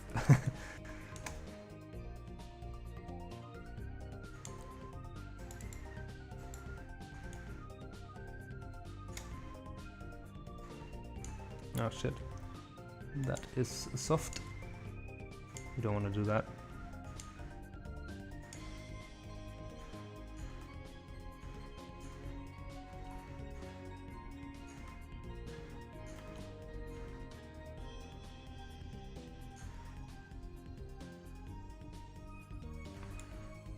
This perspective is kind of difficult. So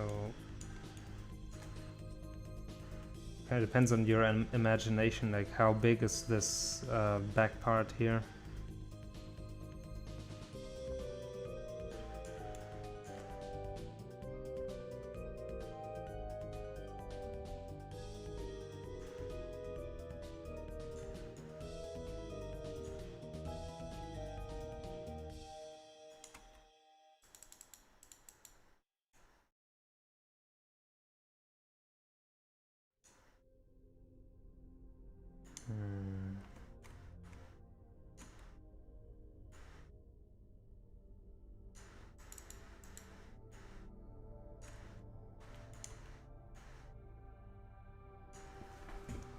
I guess that works.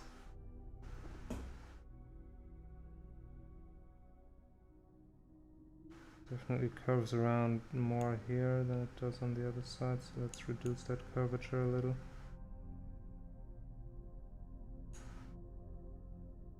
Make it a little more symmetrical. And we can add a bit more of that here.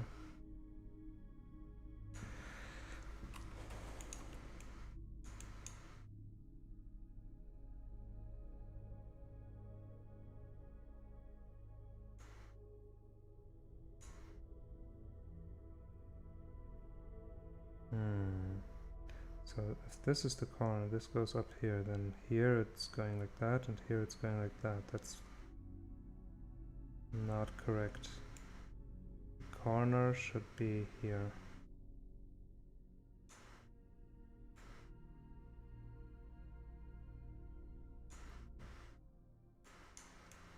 That's more like it. And then this can be a little higher. Just trying to figure out the basic shape of three-dimensional box that is kind of this back part here.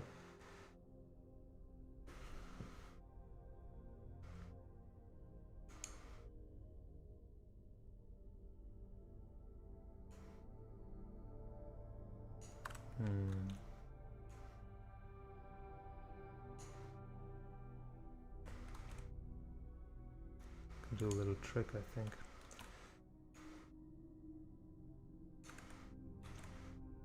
Let's see what we're doing here. So the idea here is that I just make myself a little shape that I can not draw within, and then it's easier to follow this line to draw the edge of the box.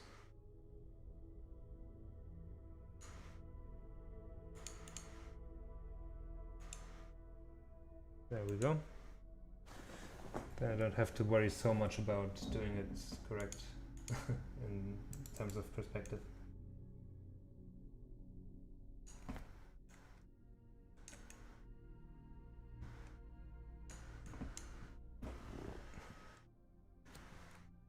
All those little tricks really help. I guess we can even this out a little more.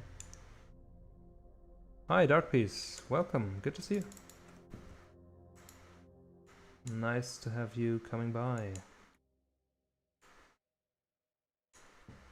In case you're wondering, we're drawing some props. Let me show you. So it's basically pieces of Glitcheon lying around on the floor that you kind of discover on your way through the demo. I don't know exactly how many we need in total. I guess that kind of depends on how far we want to spread them out. I think we don't want them to be like too frequent, because at some point it's like sort of weird. And some of them are more subtle and more like, oh, what is this actually? You don't really know. And some of them are more like directly, yeah, okay, this is another Glitcheon body. And pieces that you have like your abilities and so on. And that lets you kind of in on, okay, there are previous attempts, previous iterations of Glitcheon that kind of failed and died. And you find them on your way. That's one of the things that we're adding for the next demo update, but that will also make an appearance in the full game. Nice, yeah, I think it's a pretty cool idea. River had that idea. And I'm basically just executing it this stream. It's a bit too high exposure.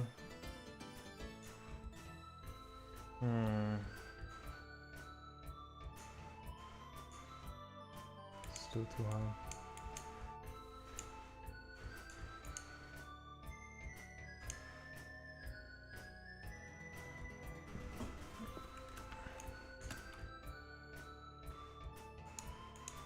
And darken the inside corner here.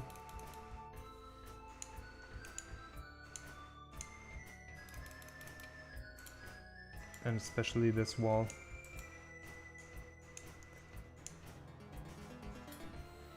So this is kind of the back of Glitcheon's body. It's like this little lump that you can see at the back, but just kind of torn off from the body. And I'm planning to make a bunch of cables and chipsets and so on stick out of this.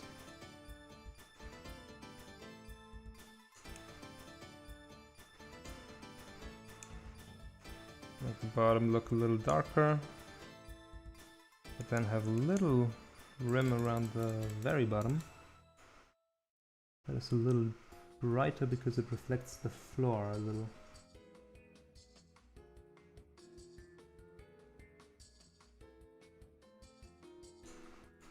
To simulate bounce light. That makes your stuff look a little more realistic when done right. I guess you can also overdo it, but it has the potential to make your stuff look more realistic, is what I'm saying.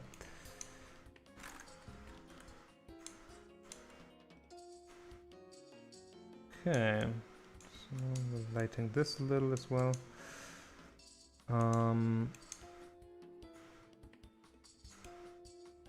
Highlights for the edge.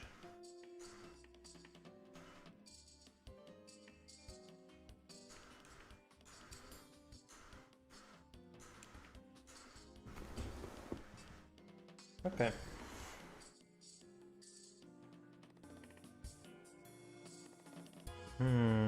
All right. That's as far as the box is concerned. I wanna make this edge here a little bit sharper.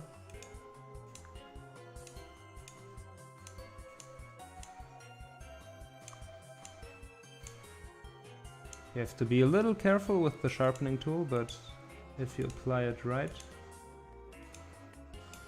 you can just make your stuff that you already painted a little more detailed. by just going over it with the sharpener, or a little more specific or something. And now I need to have this tool because I want to draw something inside of this box. So I'm going to cut into it and separate it into foreground and background. Yeah.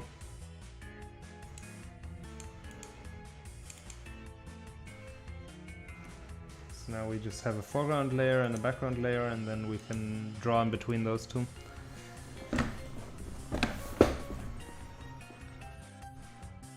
So if you just want to draw a random heap of stuff, one cool thing is that you can do is like draw just a silhouette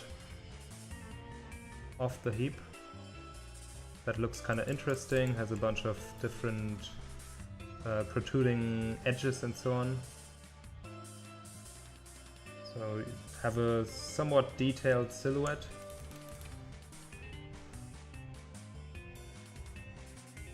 That goes up and down a little bit, and might already have a few of the shapes that you're imagining for your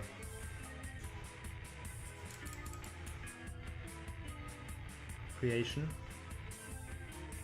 So now that we have our silhouette, we can just imagine the details ourselves and draw on the inside just using this silhouette. And you can do that for any kind of heap of stuff, if it's like clothing or if it's tables like in this case, or if it's whatever it is, can even be cars and so on, right? And that makes your job easier, because now I'm able to just go in here and add the details, add the inner contours.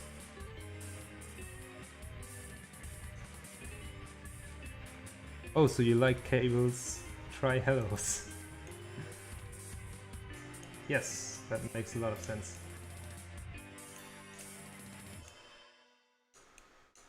The best comedian strikes again.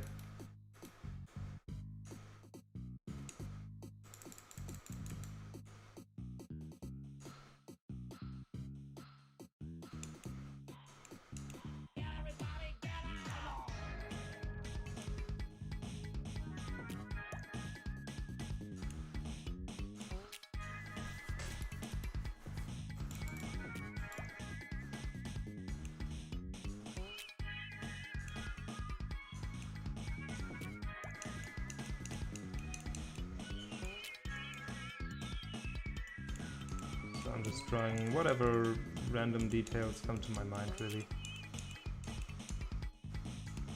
Maybe this is some kind of tube and the cables are coming out of it.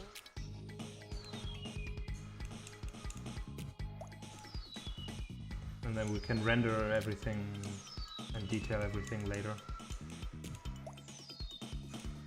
Just a pretty cool strategy for drawing detailed heaps of stuff where you might not initially know, okay, how do I approach this? Because there's a lot of detail that's supposed to go into it, and it's kind of chaotic and unsorted. And you can kind of just follow the lines that you already have in your silhouette.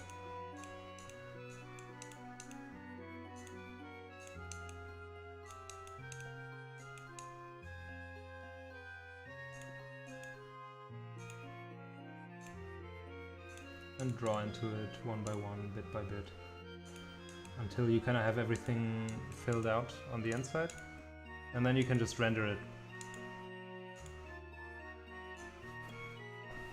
You can even do this with characters or with landscapes. It's a super powerful technique.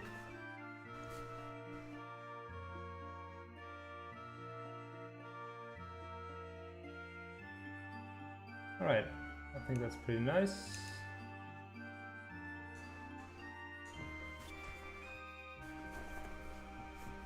like some sort of electronic spaghetti.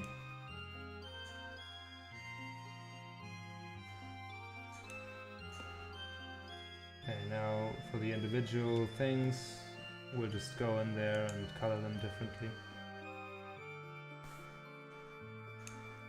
And I'll just select everything so I don't paint over the edges too much.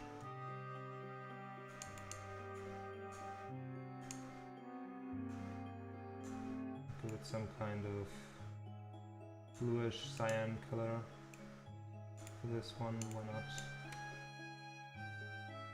Yes, we need to go a little darker and more saturated to really see it. And then we can make the other one red.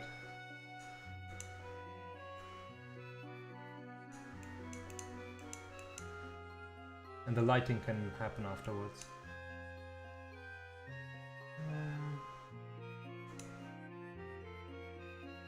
For this I wanted to have a little bit of a chipset look. It's maybe too saturated. It doesn't look that saturated here, but what? Why is this opening? Okay, but it is. Why is this happening? Okay. It appears a little more like saturated or desaturated and so on, depending on what kind of colors surround it. So sometimes you may have to find the right amount of saturation for something for a while, and the right hue as well, because it all depends on the context in which you see it. Okay. Make one that's kind of really dark.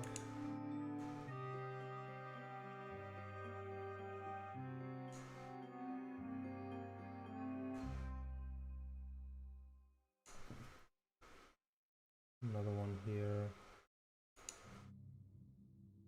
I have something that's a little brighter, kind of like a copper color. It's maybe a little too bright already. How about this one? Yeah, that's more what I was imagining. Yeah, as I said, this is very context dependent, whether you have the right color or not.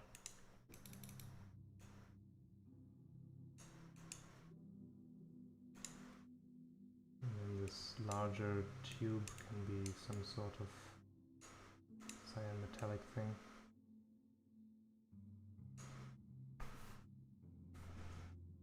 And then we can reuse some of those colors that we had before for the cables that come out at the top.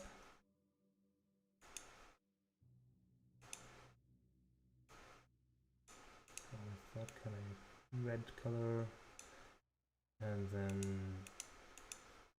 we can have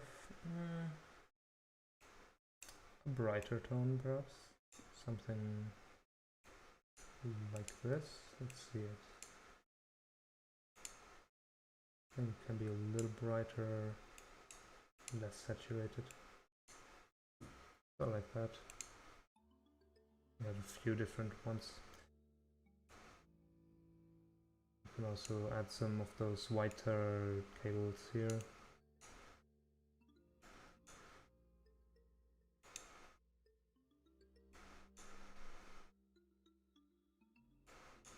I have one that's really saturated.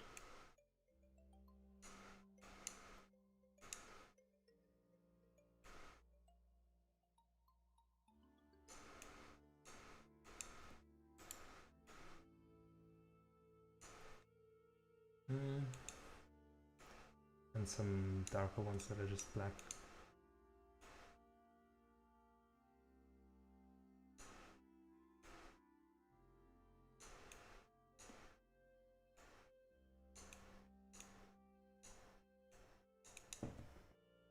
So yeah, that's getting somewhere. And then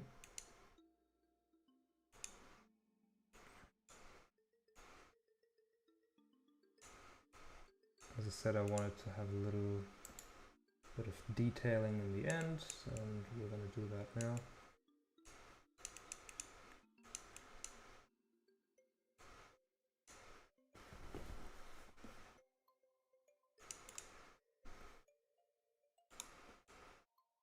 And this all looks kind of flat right now because I haven't lit anything yet, but we're gonna do this next. And then you should end up with a pretty cool looking detailed heap of stuff.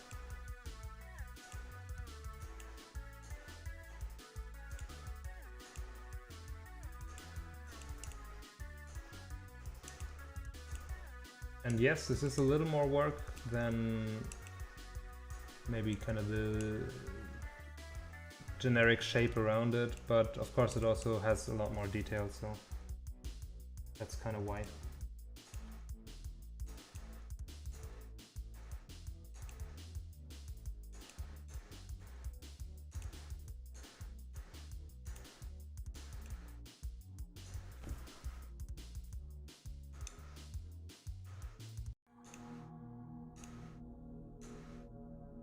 Right.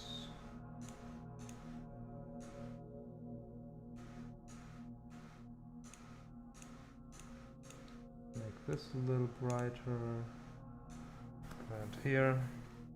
And then we're gonna go into the shadows after highlighting a few things on this thing and on these copper strings.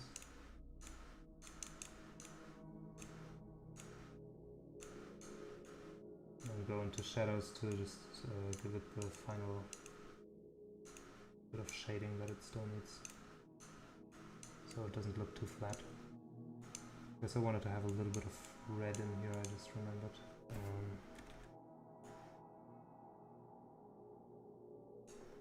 A little bit of a highlight. Okay, and now we can just go in and shade this stuff.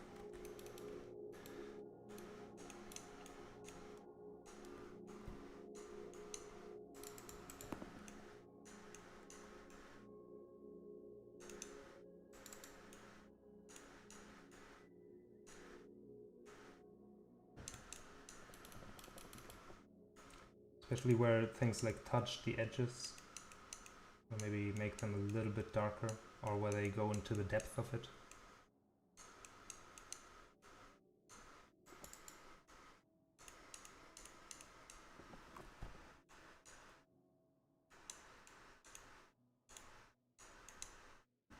Where stuff still appears a little bit too gray, there needs to be a little more contrast, so we go in there as well.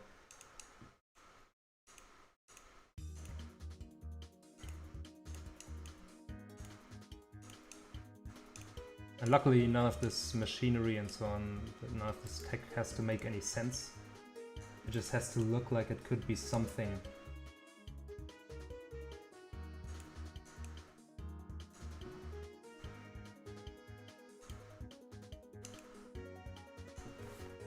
Especially when it's kind of supposed to be ruined and broken already. No one's gonna question it.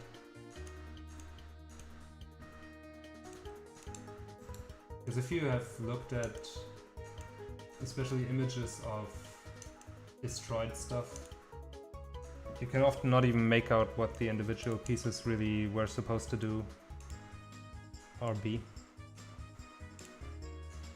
And it can sometimes just kind of blend into this amorphous shape of destruction.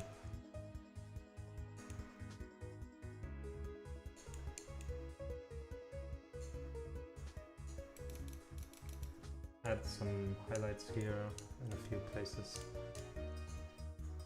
Things that are really facing the light.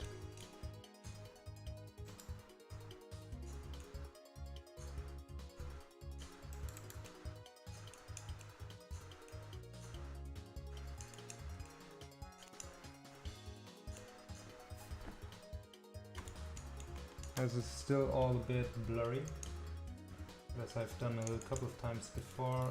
I'm going to try to just go in here and sharpen some pieces.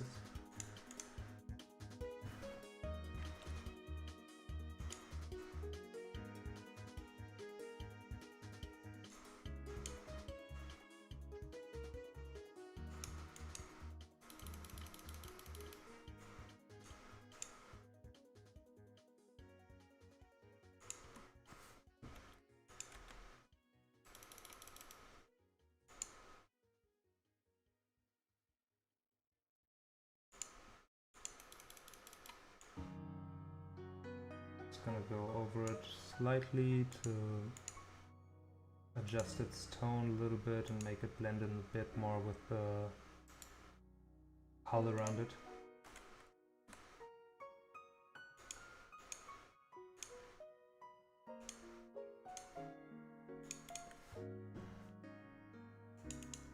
And then we can look at it at a smaller size.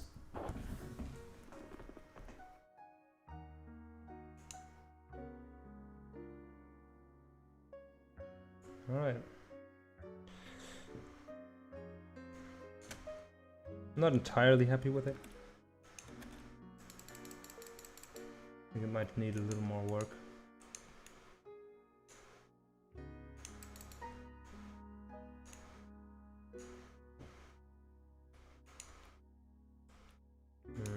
What if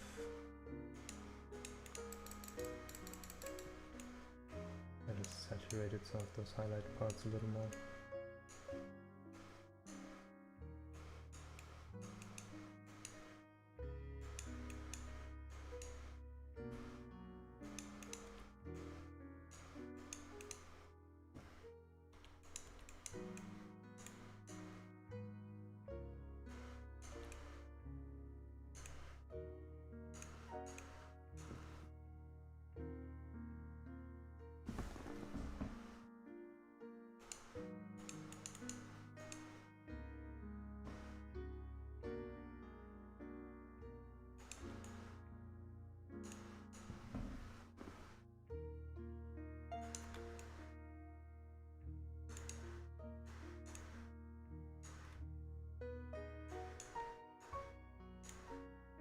Okay.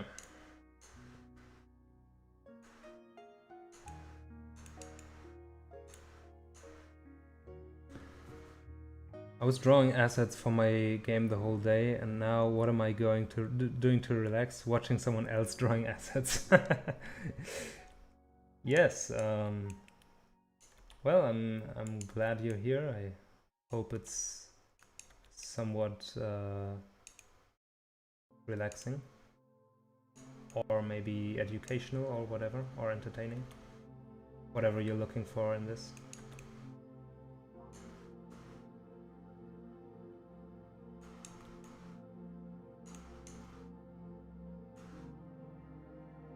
I'm kind of hoping that people can learn a little bit of at least how I approach art, which might not be the best way, but it's one way to get things done at least. Not to say that I know everything or something like that, but you know, at least I have my approaches that work for me, and I'm always learning as well, so yeah.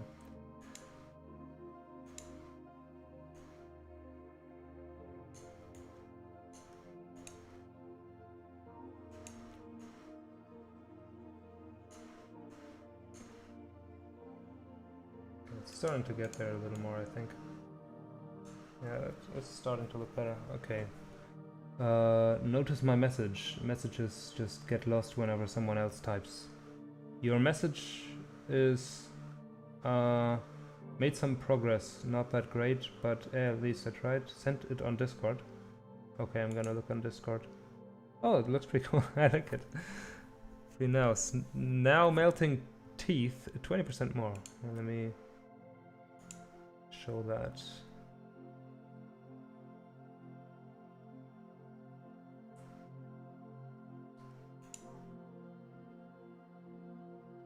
Guess I can drag it over here. That's what Tarek made. Pretty cool. Hellos. Yeah, nice. I like that effect. The anime effect lines. Pretty nice. I like it. Now melting teeth, 20% more. Awesome. Cool stuff. We're making the cereals of the future. That looks real. It was composed of some parts that I did for Glitcheon and extended above with the extra text. So for reference,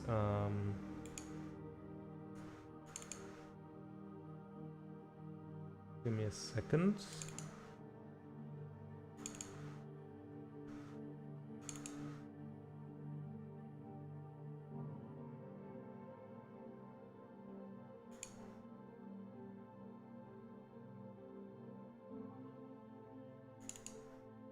Yeah, this is kind of the thing that I made for Glitcheon. So you have King Owl and the Hello Bowl. We also have this one, this version. Yeah. It's kind of like a cereal pack or a cereal ad or something like that for Hellos. Which I don't even exactly remember how that came up, but that's kind of an insider of some sort in our community. Here's the big version. Oh, wait, let me minimize Photoshop. And there you see it. King Owl and Hellos.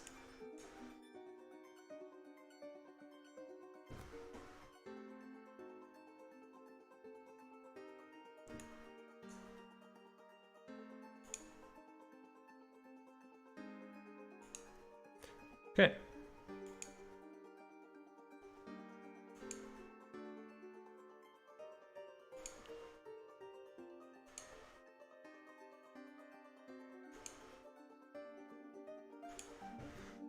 All right, I think. Let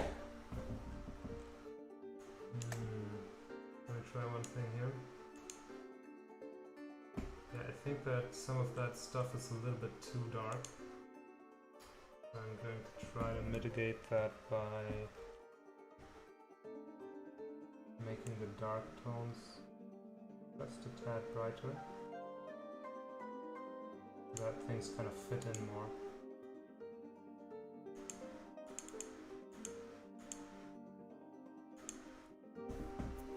Yeah, that fits in a little better. You know, and you have a bunch of cables and stuff sticking out. Cool. We've got that.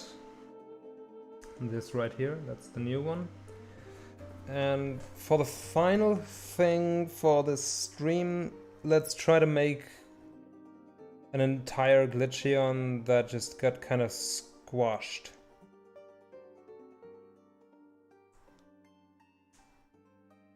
And I might do the cookies box later at some point because I think it's pretty funny.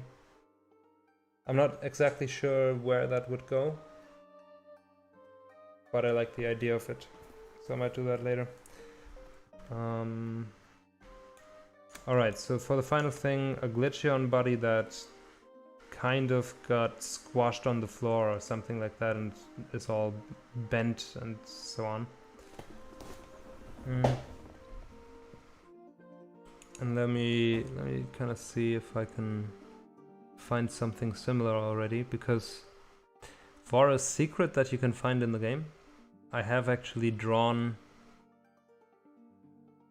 a bunch of dead Glitcheon bodies already.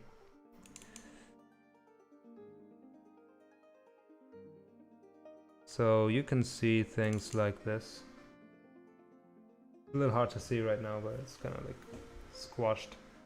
But I don't want to reuse the exact same thing because that would be kind of lame. I want to make a new one, maybe in a different pose or different orientation.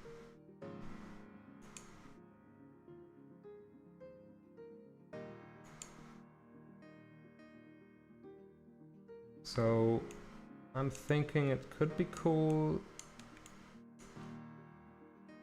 if that Glitcheon was just directly facing you. And you could kind of see how it's just kind of bending the frame and so on. And that would probably not be in the foreground because it's going to take up a little too much space for that.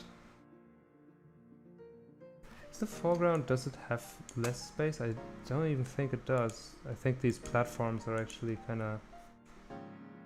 Yeah. Yeah, there would be more space on the foreground actually. Okay. Maybe it's gonna fit onto the foreground, but I'm going to draw it onto the background because I have more space right now in the background. Actually, one thing that I can maybe reuse for this is if we go in here, then we have a character from the front. And we could probably use that in some way.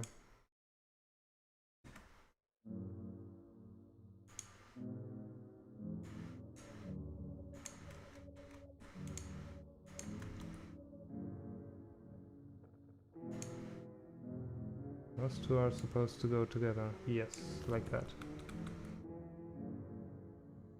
Of course, if you're like really smashed down, then this part would already kind of be integrated into the hull. But we can start with this. We can take this as a starting point. Don't have to reinvent the wheel here.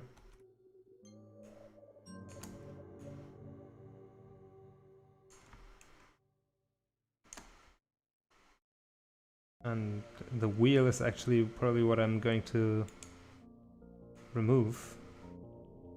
If it's gonna be like smashed into you, you're not gonna see the wheel. Or, I mean, maybe you would see it on the inside. Like if the entire screen is also smashed, you could maybe see the wheel on the inside, but then we need it on a separate layer. So we'll keep that for later. And for now we're worried about like deforming this screen. Because right now it just looks kind of intact, and of course we don't want that for this.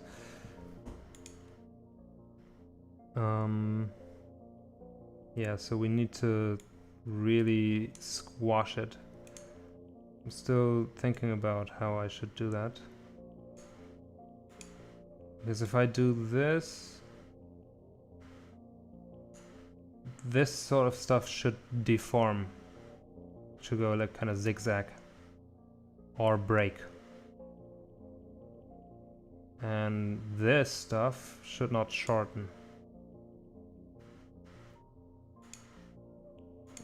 So rather than doing that, I'm going to take individual pieces on the sides, I think.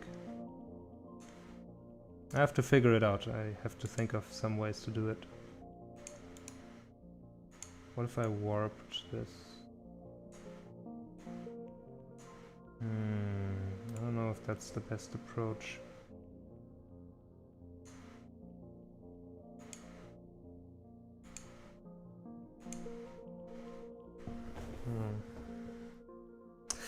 Yeah, I think I might be better off just drawing it and then taking the top part and putting it on top of it in the end. But also taking the whole thing as kind of a size reference makes sense. So I want it to be like squashed down as much as this, I think.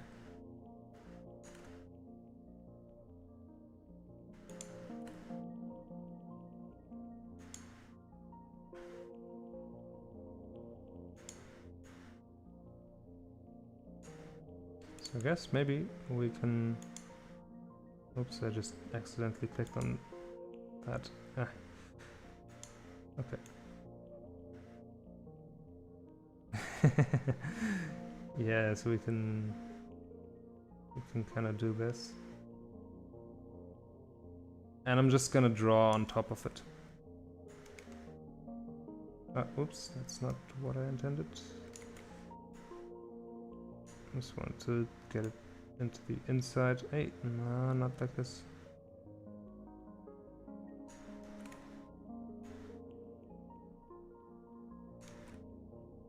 Just so I can more easily draw over it. Okay, essentially we just need to again do some sort of silhouette for for the edge here and then fill in all the details.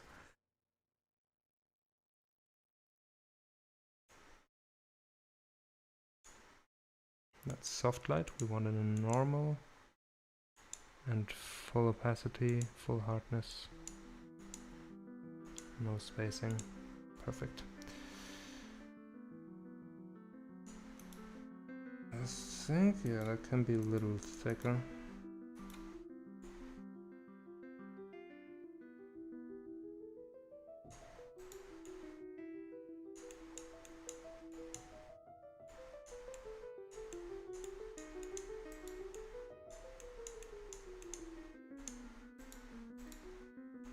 Okay, so that's kind of like what this front is going to look like.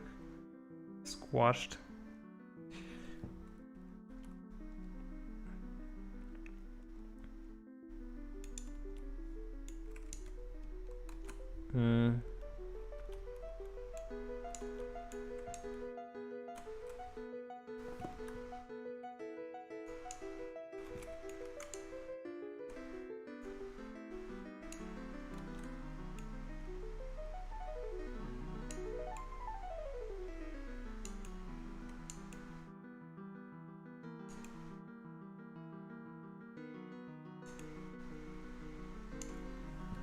And then we have this part and we join it up on top with the top part.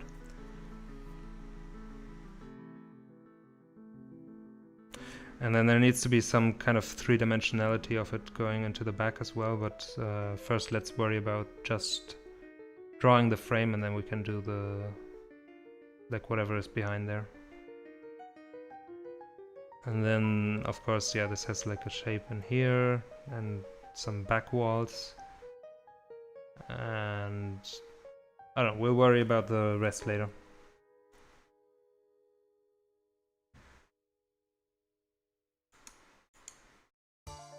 Okay, so I'll do some highlighting.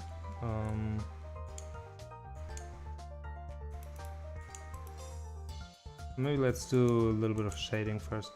I think that's probably better. That's quite strong.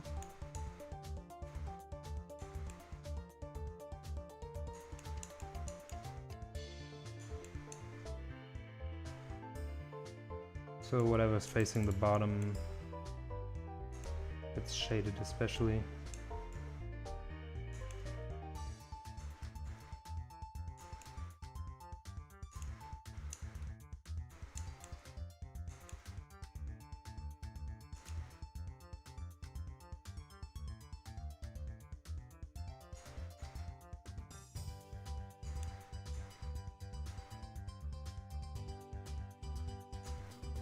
Almost looks like some kind of bowels or something. It's kind of disgusting looking. Oh wait, that's way too intense. Let's try with this. Yeah, I need some kind of brighter color. I think the problem was just that we were at 100% opacity.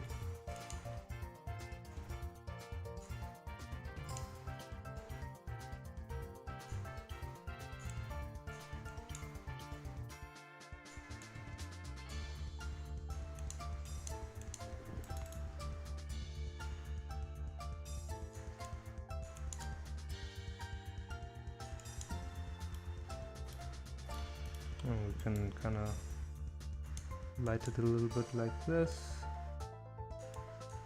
Just a bit of that. And this transition we'll do later. And then a similar thing over here on this side.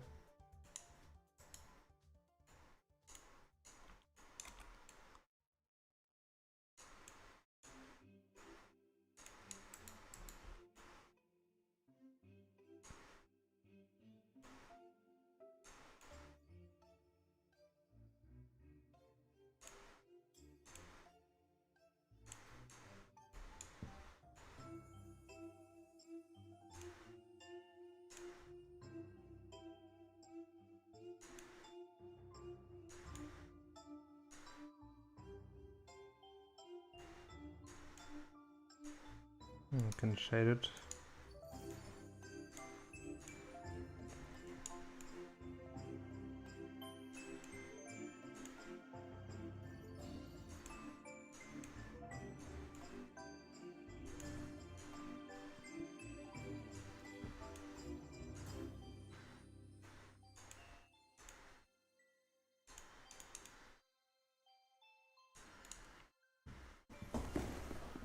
Okay. I think I want to refine the shape a little bit here. Make it a bit more sharp and pointy. And same over here.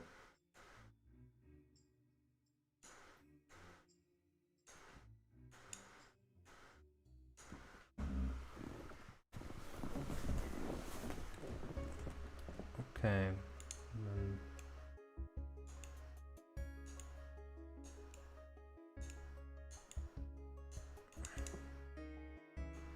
darken these parts. Anything that goes into a really deep corner and faces away from the camera, from the light.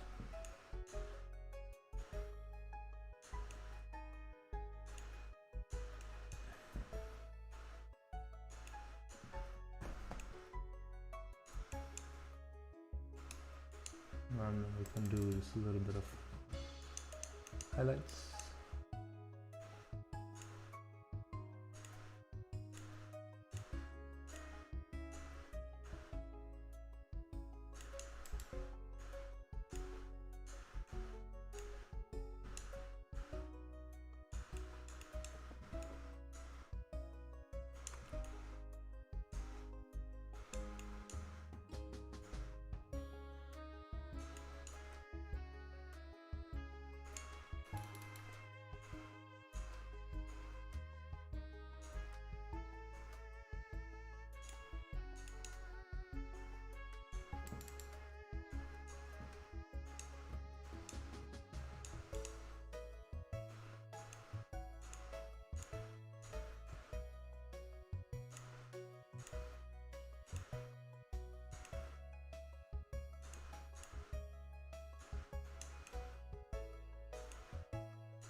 And you can kind of do some ripples in here.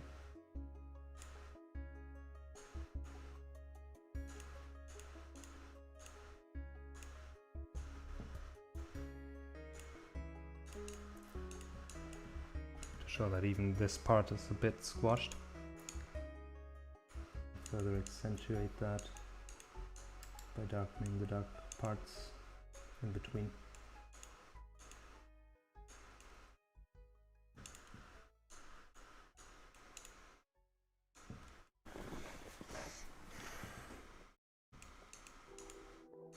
Crease here a little sharper.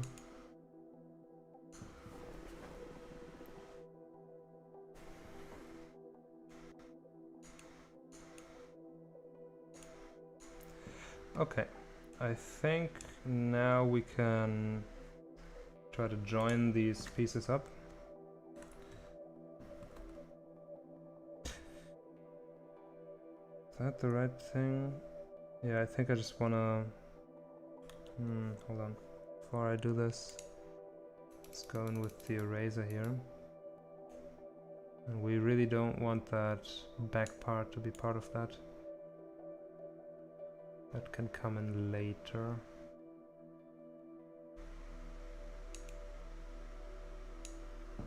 Okay, now we can join them. And then just paint over it a little bit so we get a smooth gradient.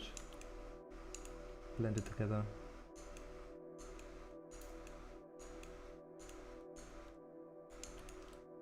In these areas.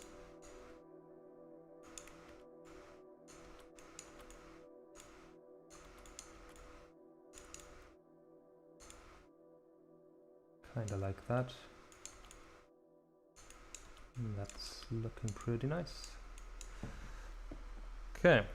So the next step is to fill in these bits here. And I think here I want to go with a higher opacity. just to fill in the shapes at first, and then afterwards we can take care of the shading of those back parts.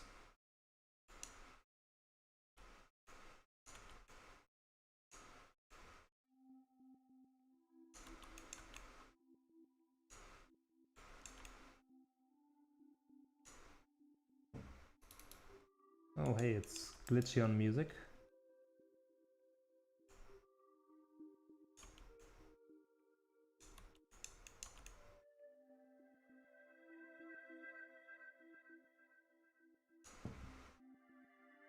Yeah, make it look nicely three-dimensional. That's kind of the goal of this.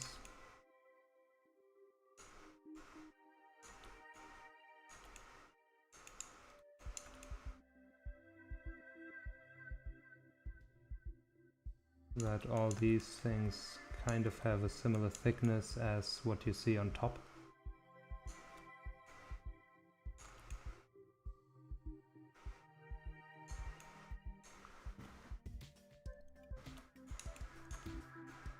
And that the whole thing kind of extends into the back. Okay. So, that's a pretty decent start. Let's go for a lower opacity brush again. Kind of blend these things together. This is facing up, so it shouldn't be so dark.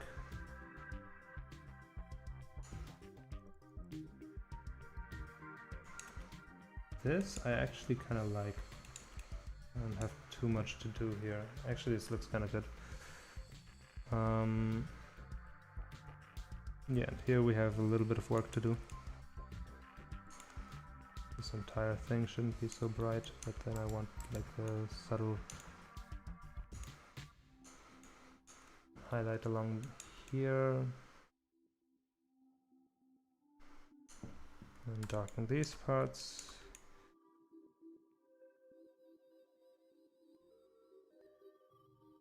Blend this stuff together a little more.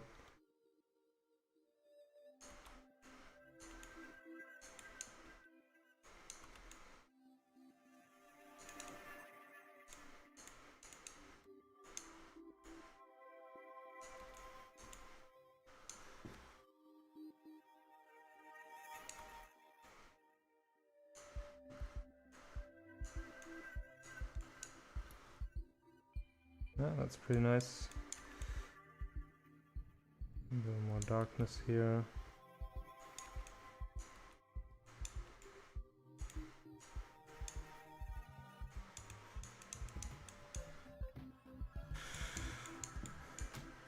Okay, so that looks like it's all bent and squashed. Excuse me. All right. So yeah, we have the squashed bit now. We need to worry about what goes on the inside. So for that, I'm just gonna go one layer behind it to just kind of fill this in with a background color. And then we can shade that. And here we already see there I messed up a little bit. There's this edge that shouldn't be there.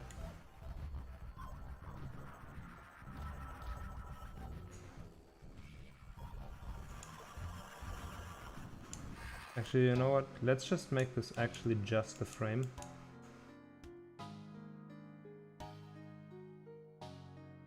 So that we can have the background in one layer and the foreground in one layer. And I messed up.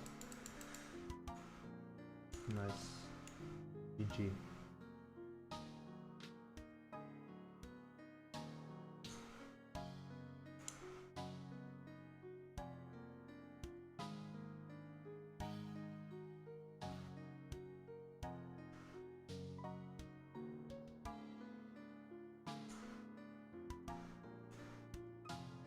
Okay.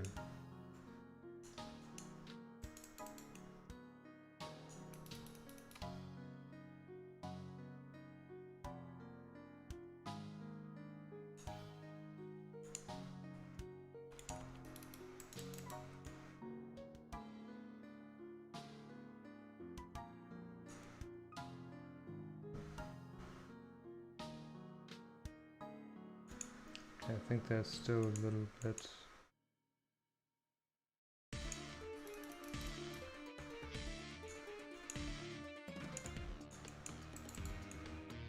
In here somewhere. Okay. Now I think most of this should be pretty dark. Actually, some of these need to go on the inside as well. I just realized that for some of them they actually need to like extend beyond that, right? Now let's remove this for a while and get an easier time doing this.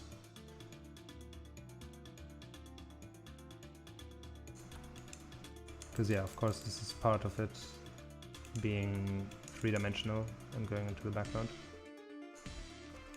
Except here, because there's a little frame at the bottom, but here we definitely want that as well. Kind of with this color, I guess. Or maybe a little bit brighter.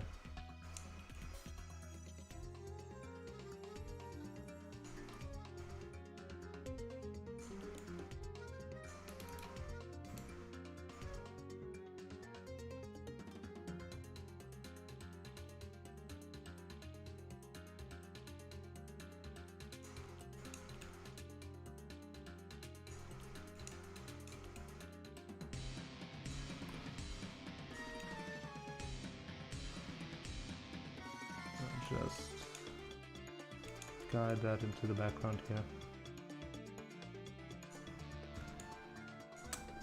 Give that a little more of a 3D look.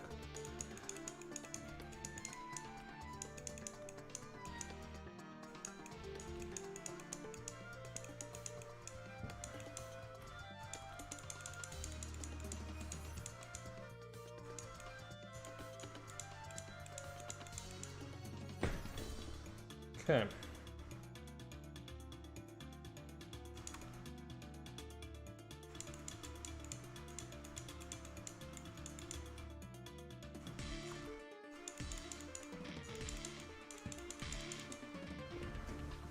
Alright, yeah, that's all nicely mashed together.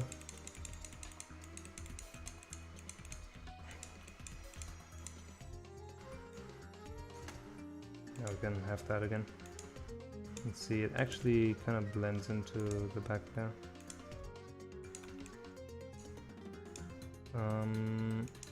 But that's also going to change a little bit because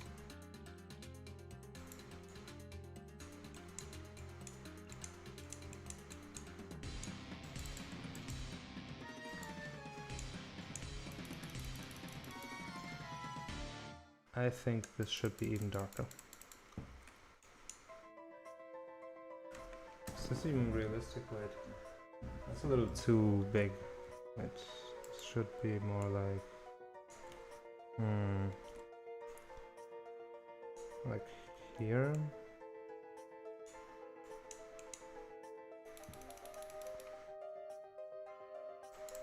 Now we need to keep in mind that the back part of it should also kind of have these kind of squashy lines. I can also have a little hole in there. How about that? Let's see.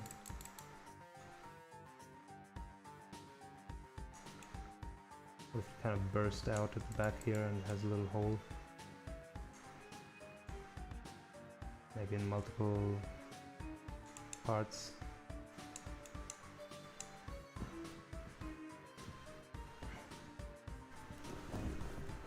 And I don't know why this particular Glitcheon is kind of empty, but that's what it is, whatever. Oh, and I see here we can have this thing inside here. Let's see, where's...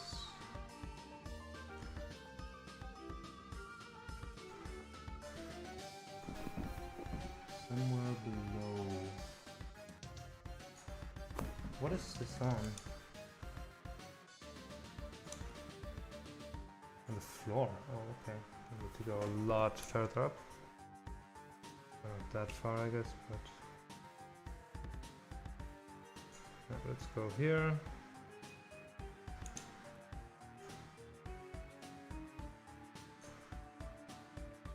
Wait. Oh, I forgot.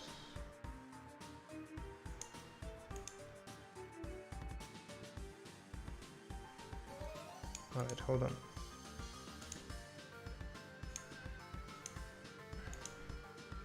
Oh yeah, I need to select this. That needs to get up there as well.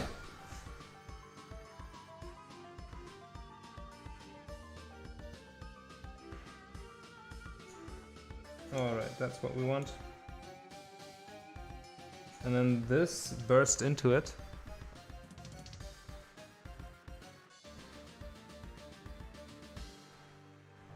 And then we could even have a wheel in that. I'm actually not going to choose this wheel, I'm going to choose this one from here.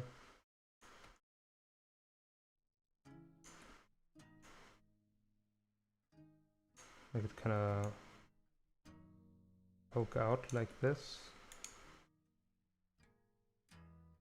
Remove the bottom part.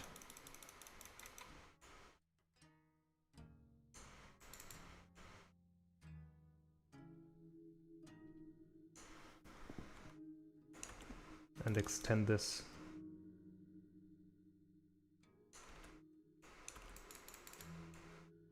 A little further to the side here.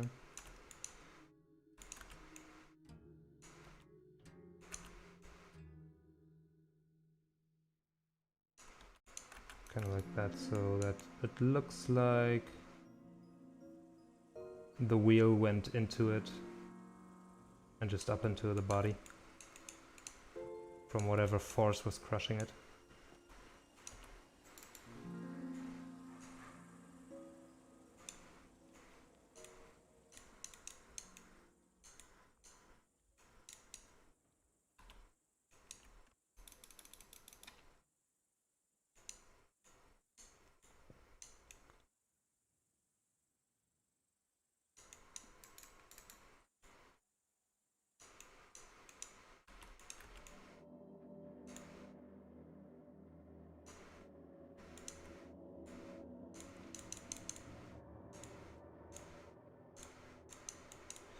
And then the whole thing here needs to be darker because the whole thing is of course in shadow.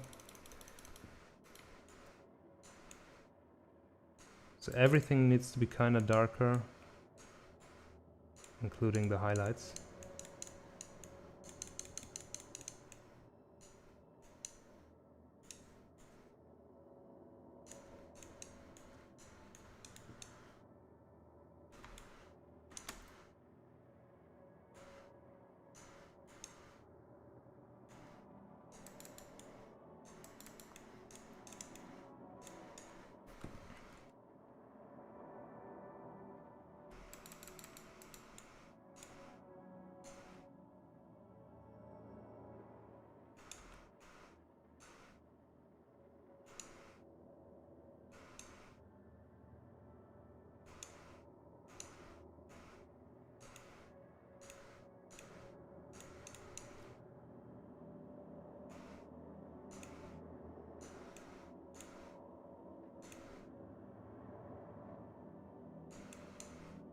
Let's have a little hole in here as well.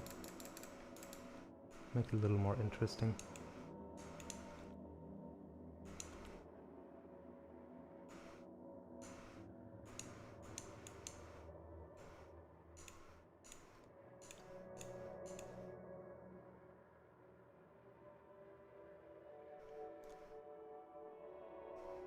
And the light's kind of shining in there.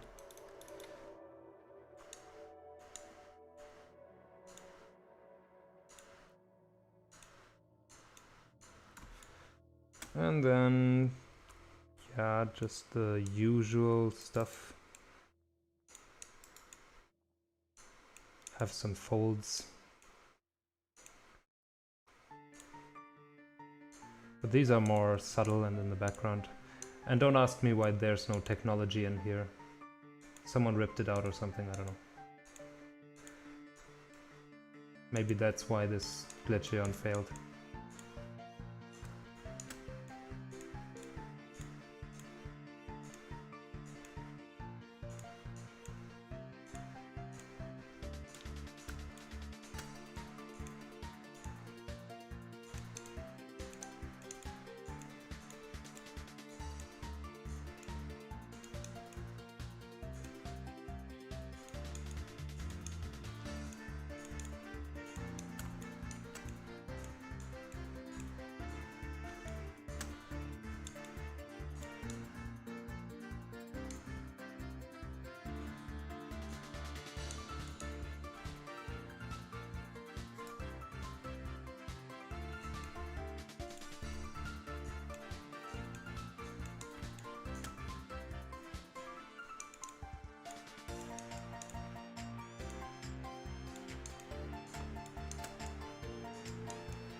Make this a little more scuffed up too.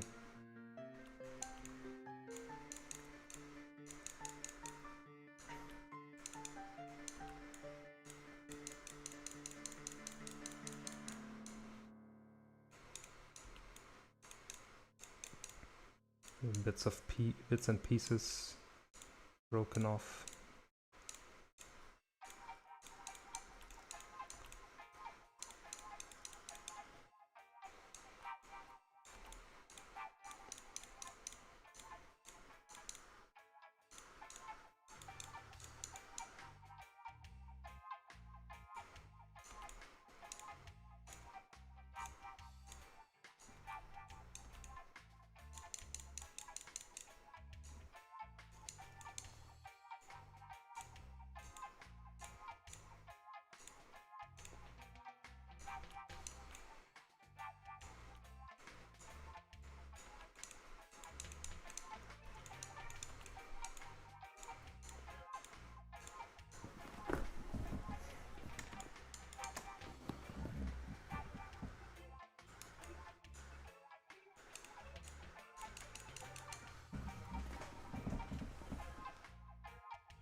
Yeah, and that's pretty nice, I think.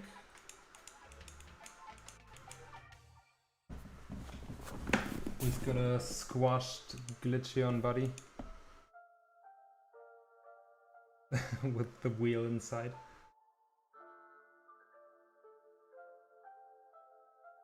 Alright, I think we don't have so many watchers anymore anyway. I think I'm gonna conclude it for today. I hope everyone who watched or who might still be watching enjoyed the show, and I'll see you on the next stream. If you're not already, please consider subscribing to this channel if you like this sort of streaming content and me rambling about art and whatnot and game dev and jokes.